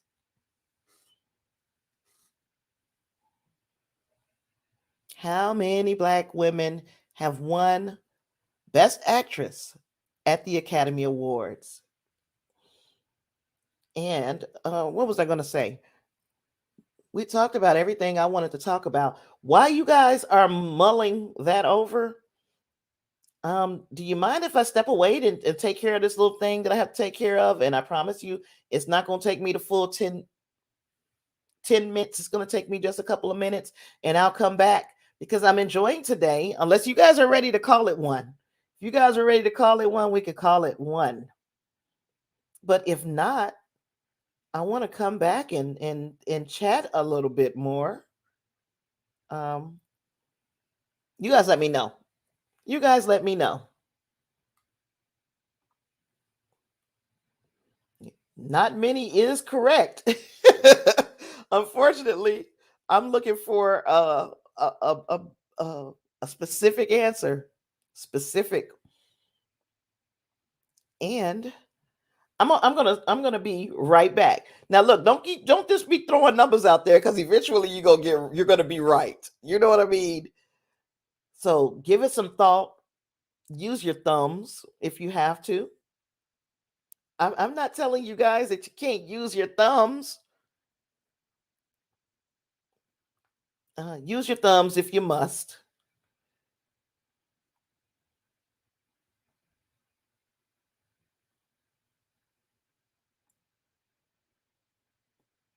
Mm.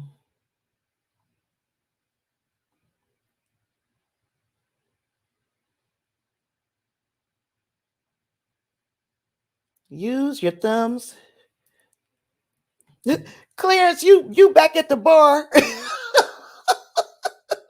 Clarence, I want to know in these comments. I want to know in these comments, what is your drink? What do you drink? I was talking to Davina because we are all in Texas. So I'm like, we should all meet up because she's in San Marcos. And I'm like, we should have a little after the snap meetup. But we would have to figure out. I mean, it ain't but five of us, and hell, I know two people. I know Lysandra is still up in the Midwest, and Reinhardt, I think, is are you southeast? What the hell? Let me know, Reinhardt, because I don't know for sure. I think I know where you're based. And if it's in South Carolina, if I remember correctly, it was South Carolina. If it's in South Carolina, that's where I went and did my AIT. I ran wild Wow, wow, wow. I was wild over there at oh god, Fort Jackson. I'm gonna take my little break though. I'm trying to find something for y'all to. Oh, Reinhardt said I got to run because I'm in a Madden league and I got to play this game or I forfeited. Yep, you had fun. I appreciate you for being here, Reinhardt. Win your league, and I appreciate your super chat. And yes, he is in South Carolina, over there by Fort Jackson. That's where. Yeah, I'm pretty sure y'all had heard about me in South Carolina.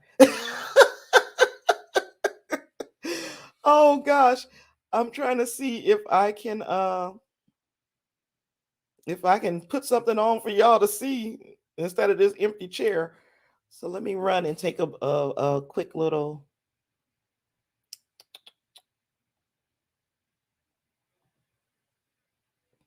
There we are. There we are. I'll be back, y'all.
I don't want to hear no laughing. That you can hear my pants making a bunch of noise before I even get back to my seat. Oh, no, it ain't that bad. It's bad, but it ain't that bad. Yeah, but I'm trying to see something. I'm trying to see something. I'm back. I'm back. Um, and Reinhardt ended by giving me the super chat. I don't have no answers to the question, and y'all don't know the answer to that. Do y'all really want me to give y'all the answer to that question? Uh, it's an easy one. Think, just think.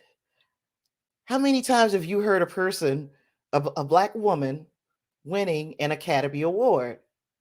an Oscar? You Googled it? Well, give me the answer.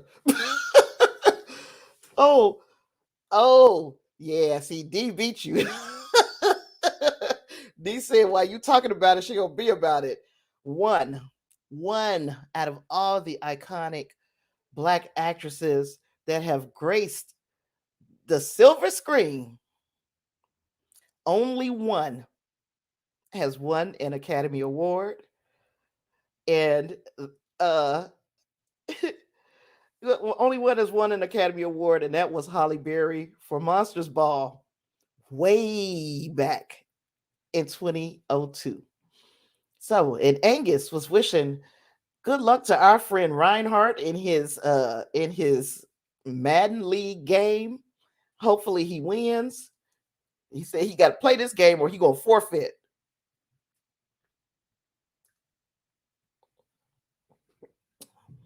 D.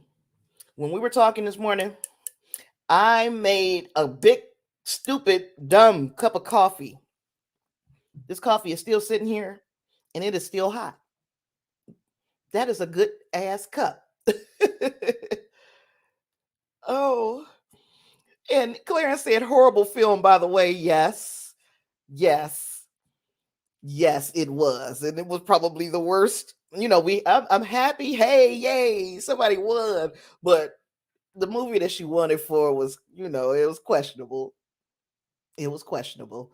She's had better roles. Uh, and yeah, when you think about, okay, I'm gonna ask y'all another one.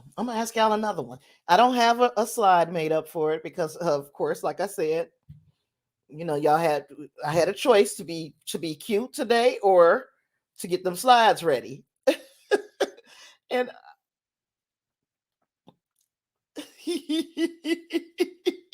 Clarence, you a mess.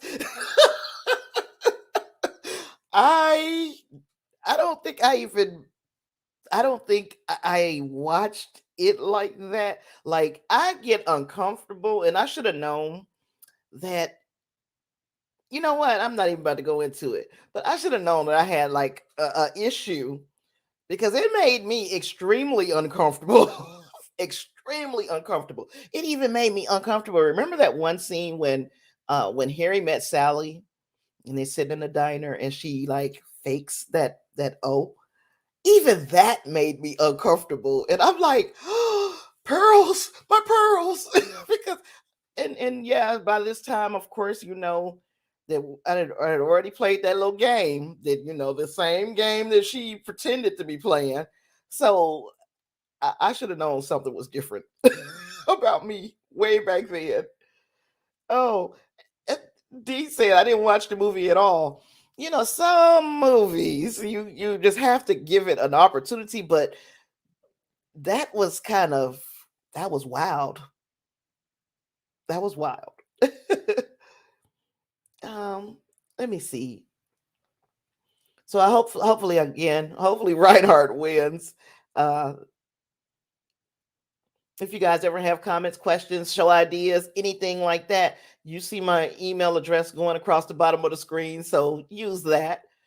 So D won. Okay, so what I'll do now, D won this round. So you got a point. And I appreciate the super chat, by the way. Thank you so much. I appreciate it. Uh Clarence was talking about that movie. P. Diddy was in it, and he was okay. He did better than a lot of actors or rappers turned actor, and again, it didn't lead to a flood of uh of roles coming his way, but he did decent for P. Diddy. Even though, and Lysandra can say, oh, Lysandra can tell you, I even got feelings about P. Diddy. But anyway, and Davina said she had a bomb ass dress on when she won. That is one thing that I can say. When they come for the Oscars, they show the HE double hockey sticks right the hell off. They show off. And Yeah, the fashion. Now I can't remember, of course, what dress she was wearing, but I can imagine that it was 100% uh couture. Some shit that you ain't about to see no damn where else. Like, unlike me, I'm sitting here dressed like I'm going to the Soul Train Awards right now. But yeah, I can appreciate I can appreciate the awards uh fashion choices sometimes. Sometimes. I still didn't put no damn lip gloss on my lips. I did all that running around back there and did not put it on. A little part of me still wants to, but it's almost over. We almost through talking right now. But what else? Oh, that question I was gonna ask. Anybody can answer. I'm throwing it out there for anybody, okay? Uh who was the first black director nominated for Best Director at the Academy Awards? Tell me, tell me, tell me. Tell me if you know the first black director nominated for Best Director at the Academy Awards.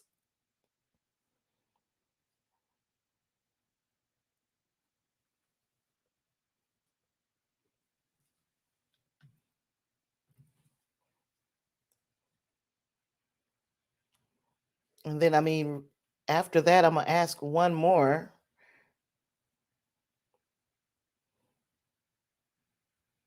Should I ask? Should I just ask it? Should I just ask the second question? And you guys just not Coogler, not Coogler, further back than Coogler. Coogler was probably a little boy when this happened. I don't know how old you are, Clarence, but you was probably a little boy too. Shucks, when this happened. Ew.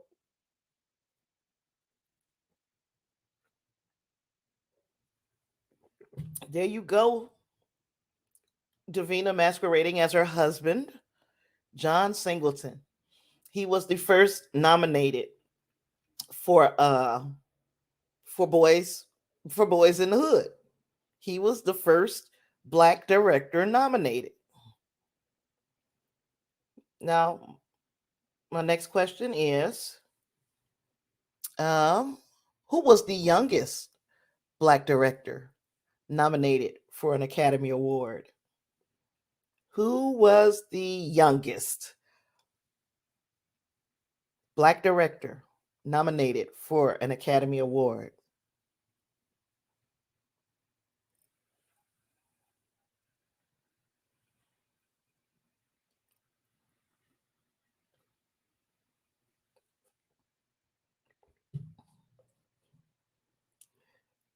You keep coming back to Coogler, but it was not.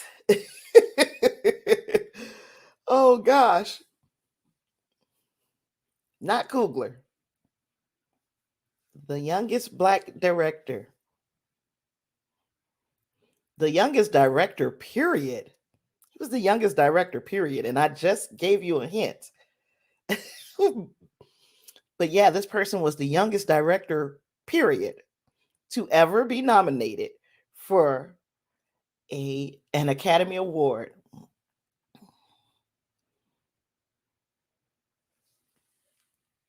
You gonna let D look this answer up, Clarence, and you gonna be mad at yourself for not saying what's probably in your head right now is probably the correct answer.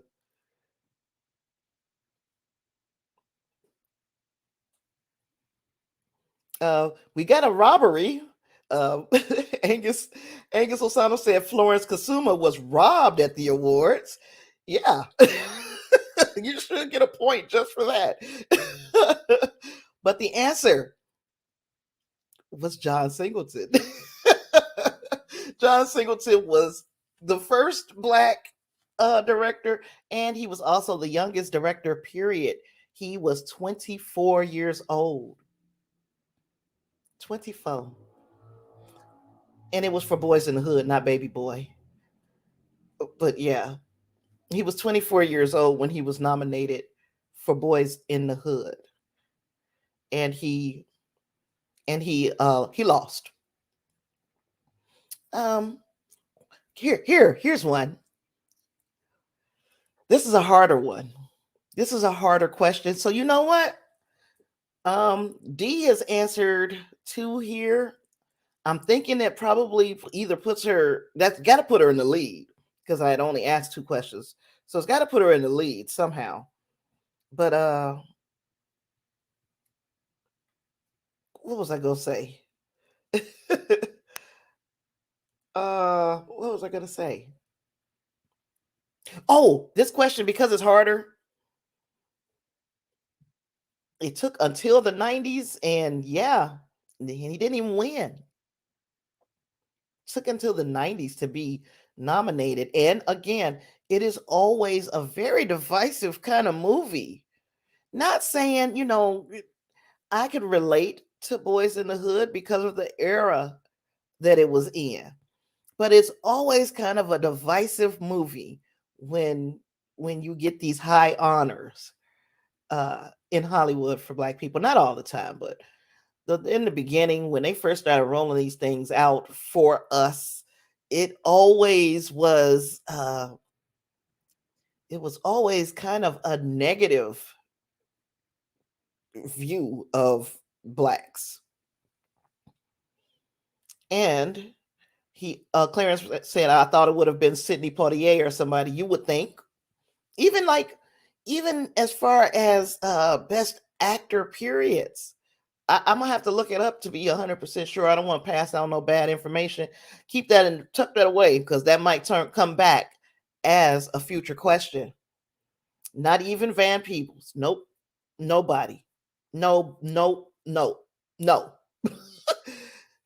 We got it though for Boys in the Hood, because we was thugs and gangsters, and they made that thug gangsters look realistic. People dying from drive-bys, and not to say that type of media doesn't have place in the movie world. However, it's amazing when we do negative, super negative shit, we get a lot of attention. Think about Denzel for Training Day. I probably should have saved that for a question. I'm about to ask y'all a tough question, and maybe you'll get it and maybe you won't. What is an EGOT? I think I got a slide for this one though, so that you'll get what I'm saying.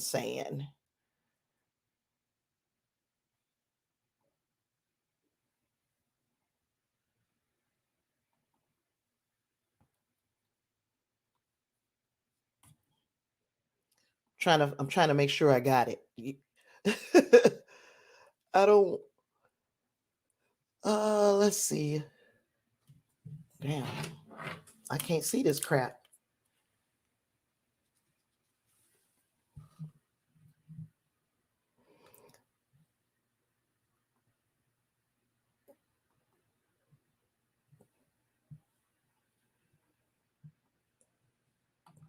Nope, I asked that one.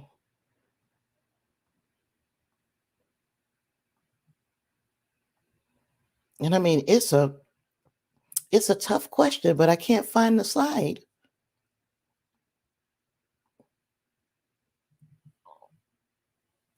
Maybe I didn't make one. Okay, well, let me see if that's it. Nope, that's not it. No, no, I guess I didn't. I suck.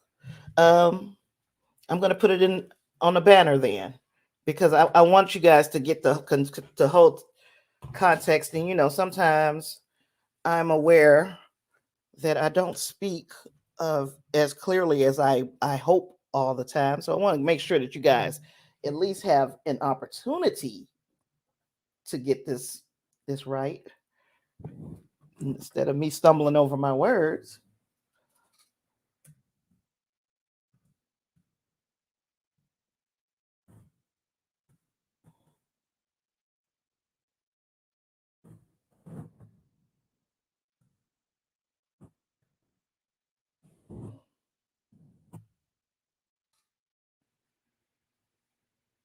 I don't want it to scroll.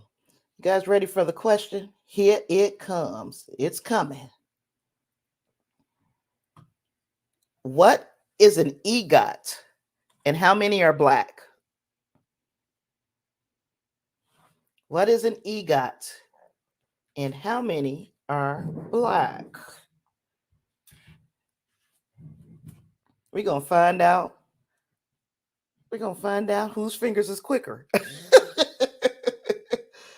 Oh, gosh.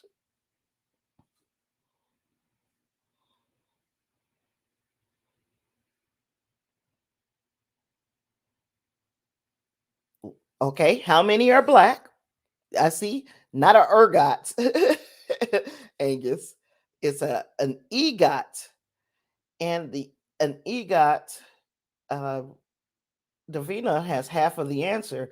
So, I mean, if you want to steal her half of the answer,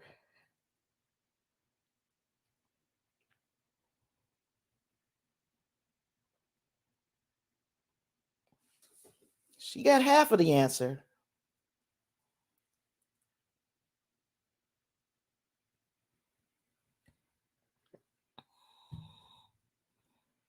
I'm going to put the half that she has up here on the screen.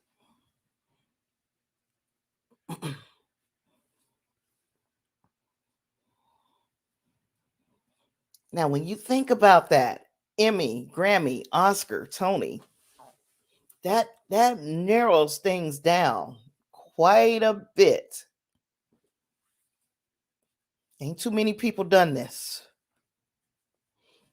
Like, it's not a lot of people who've done it, period, who've gotten that whole full house of awards.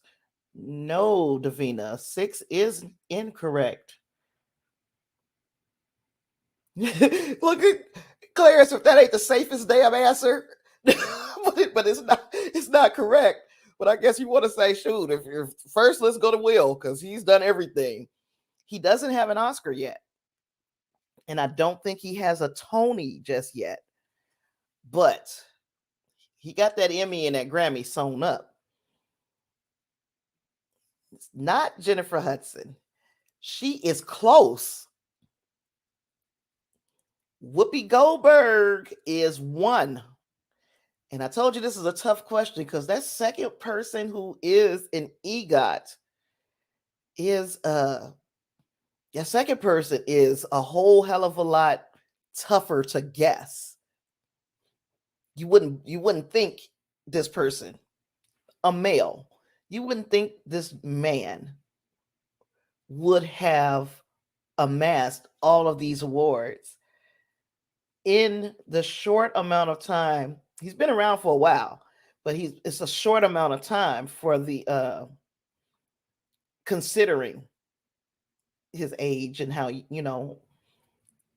just how long he's been out. It's not been as long as a Whoopi Goldberg. So I was going to give 3 points for this question. So should I give a 1.5? Or maybe should I give 2? Should I give 2 to Davina because she's gotten 2/3 of the answer? I think I'll give you 2 points, D.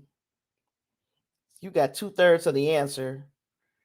And I'll give you guys the last person, unless anybody else has another guess, even though it's going to be hard to guess this last person.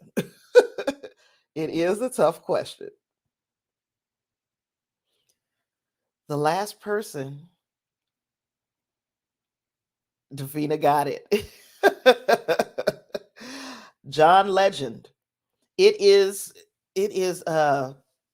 very rare for an artist person to get all 4 of those awards, and I think that John Legend did it in like a remarkable time.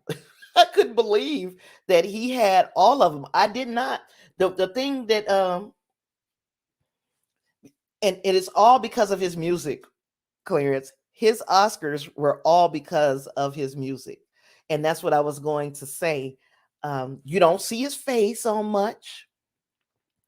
You only hear him as part of the soundtrack of these shows. And he has a presence that you forget about.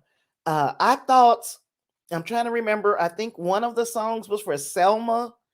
uh, he did some stuff for the Tony. I don't remember what he won for his Tony.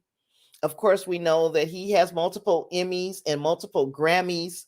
But honestly, I would have never guessed that he would have gotten uh, all four. I didn't remember that Oscar till I looked this answer up. Let me see. I do got another question I could ask, and it is easy. So, D, you got two for that. So far during this live stream today, you picked up 3 points. And I don't want to skip over that comment because it's very important for, for people to hear what this what that actual sentiment of yours, Clarence. I agree with 100%. Gangsters, slaves. We got to be something negative. And I mean, again, it's how you look at it.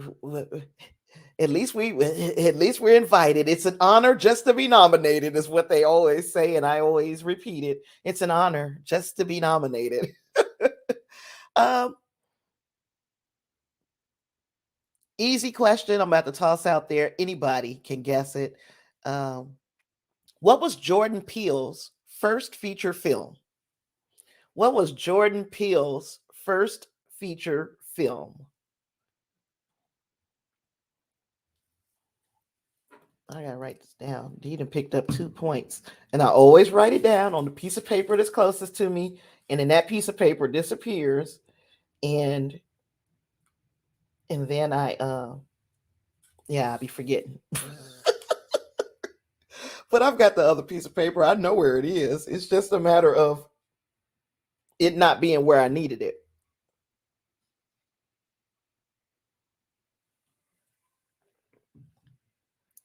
What was Jordan Peele's first feature film? Somebody got to know the answer. Somebody got to know the answer. And it's easy. Damn. Damn.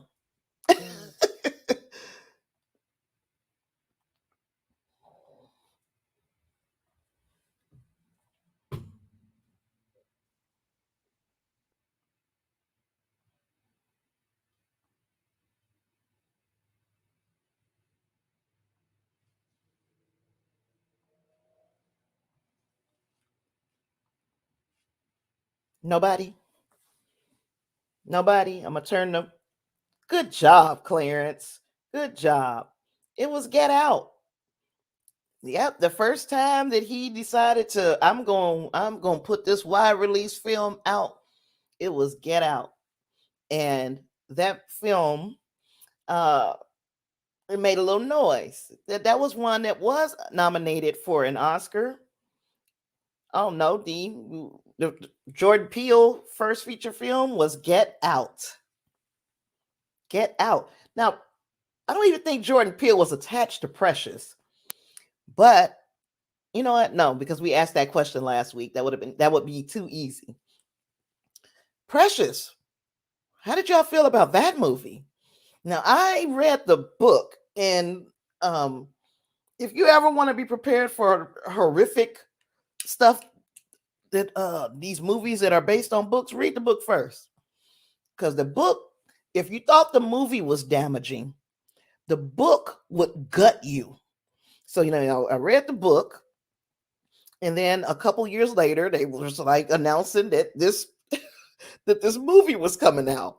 And I'm like, how in the hell are they gonna make this into a movie? Because it was a horrible, horrible story as a book. And I read the whole thing. I would like we talking about Clarence sitting in his bar. I used to sit in the bar because I didn't even finish reading this book. I sat in the bar reading that book.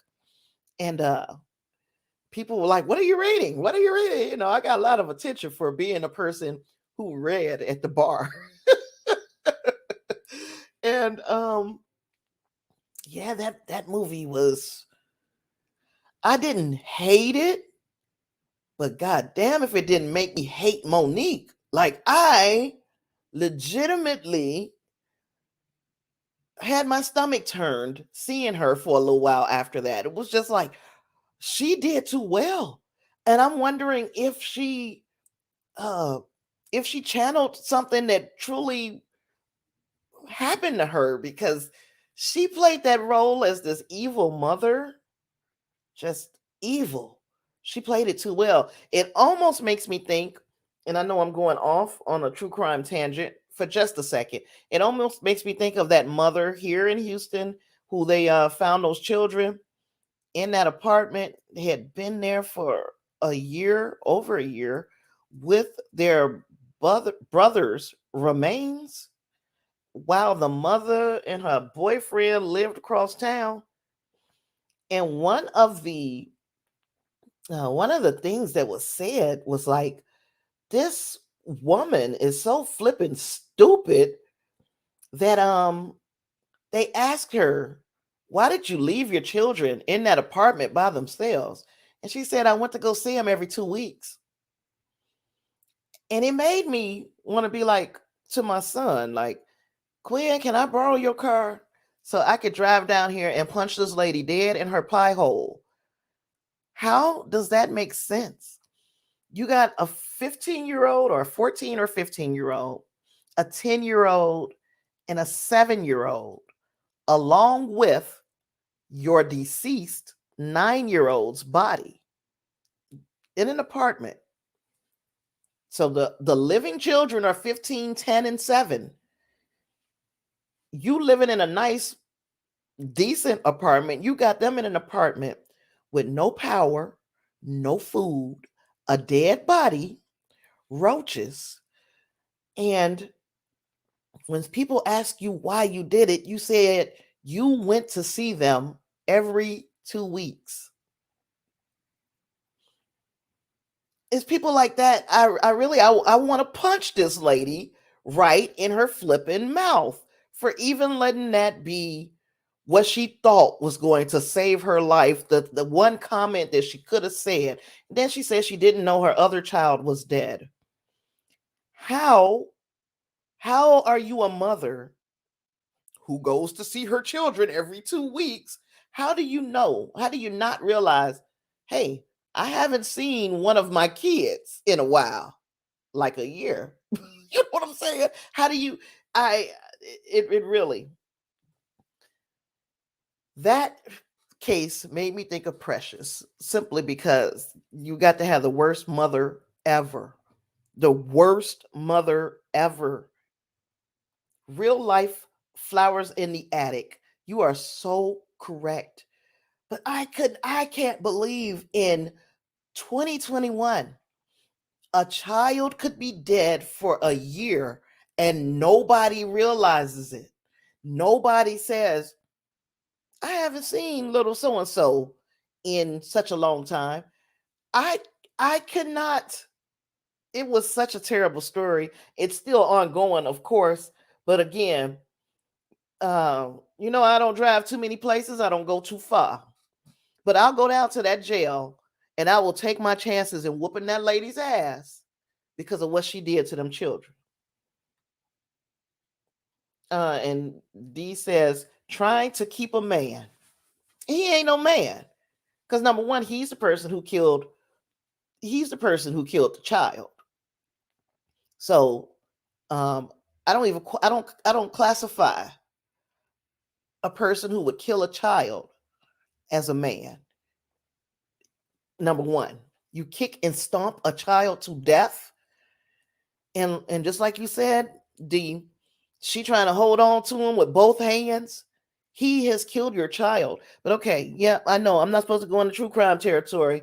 Um, it is just a heartbreaking story, just like the book Precious, or Push was the name of the book, and just like the movie Precious. Oh, excuse me. Boy, yep, a real life Flowers in the Attic. And to love that movie, God,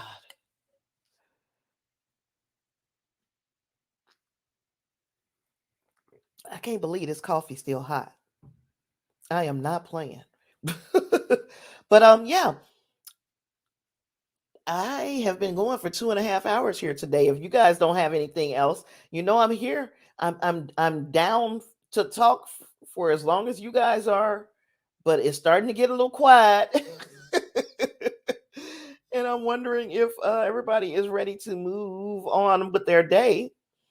Um, and don't think I forgot that I asked you a question, Clarence, and you didn't answer. See, you just like any other little man. I asked you a question, you ain't want to answer. You just said, "Yep." Oh gosh, but it's okay. It's okay. I'll catch up with you on the next one. Um, yeah, tomorrow we are supposed to continue our conversations about La Brea. If you guys are into it, it's only like 2 episodes left of La Brea, so I mean it's really towards the end of the season anyway.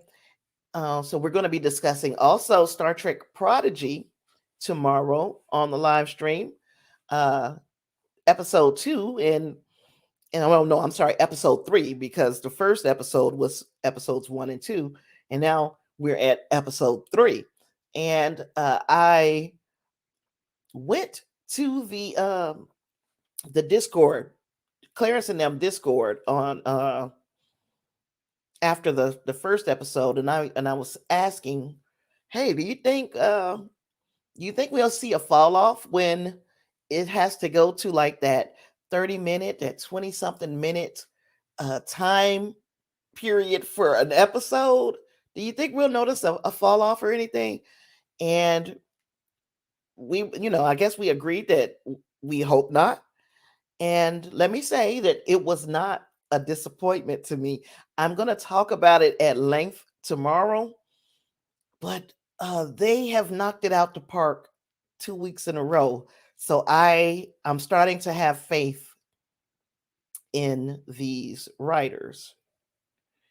Daylight savings time is tonight. I forgot, I remembered because I asked Alexa. I don't want to say her name too loud because she gets a little sensitive. I did ask her earlier, and she was like, "Oh, yeah, that's tonight." So yeah, I have to remember, because she is who wakes me up. She's gonna remember even if I don't. That's why it's good to have a friend like Alexa. Can't say her name because she'll start talking. But yeah, so tomorrow, Prodigy, um, La Brea, and maybe that spoiler discussion on Colon in Black and White. Now that we've given everybody a week to have seen it, and we'll just discuss the entire series. It'll be an open discussion on that Colon in Black and White. What else? Yeah, so all of that's tomorrow at 3 p.m. If you don't have plans and you get home from whatever church, or you finish watching your football games, or whatever happens on Sundays nowadays, I don't know what y'all do on Sundays.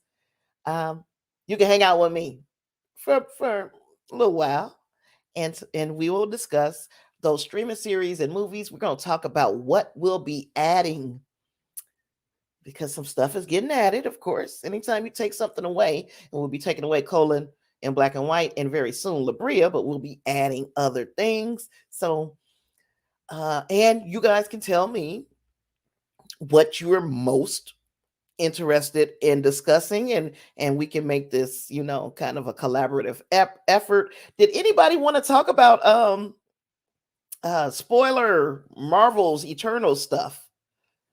If you wanted to talk, I forgot to include Mr. Reinhardt in that. Uh, if you wanted to talk about spoiler Eternal stuff, we could do that as well tomorrow after after the stream, because I still want to give people a chance to see it. But I have some burning things inside that I got to get out, and I can't tell the people that I typically talk to because they have not yet seen the movie. You know what I mean? So, let me know if that is something that is of interest to you. Um, but yeah, tomorrow, 3 o'clock. same time, if you want to be here and talk Prodigy and all of that, I would love to have you. It sounds like it'll be fun. Outside of that, I've got nothing else. We put in some OT today, and I appreciate you guys for being here with me. You could have been anywhere in the world, but you're here with me, and I appreciate that. So, with all that being said, I've got nothing else. I guess I will call it 100. See you in the next one. Peace.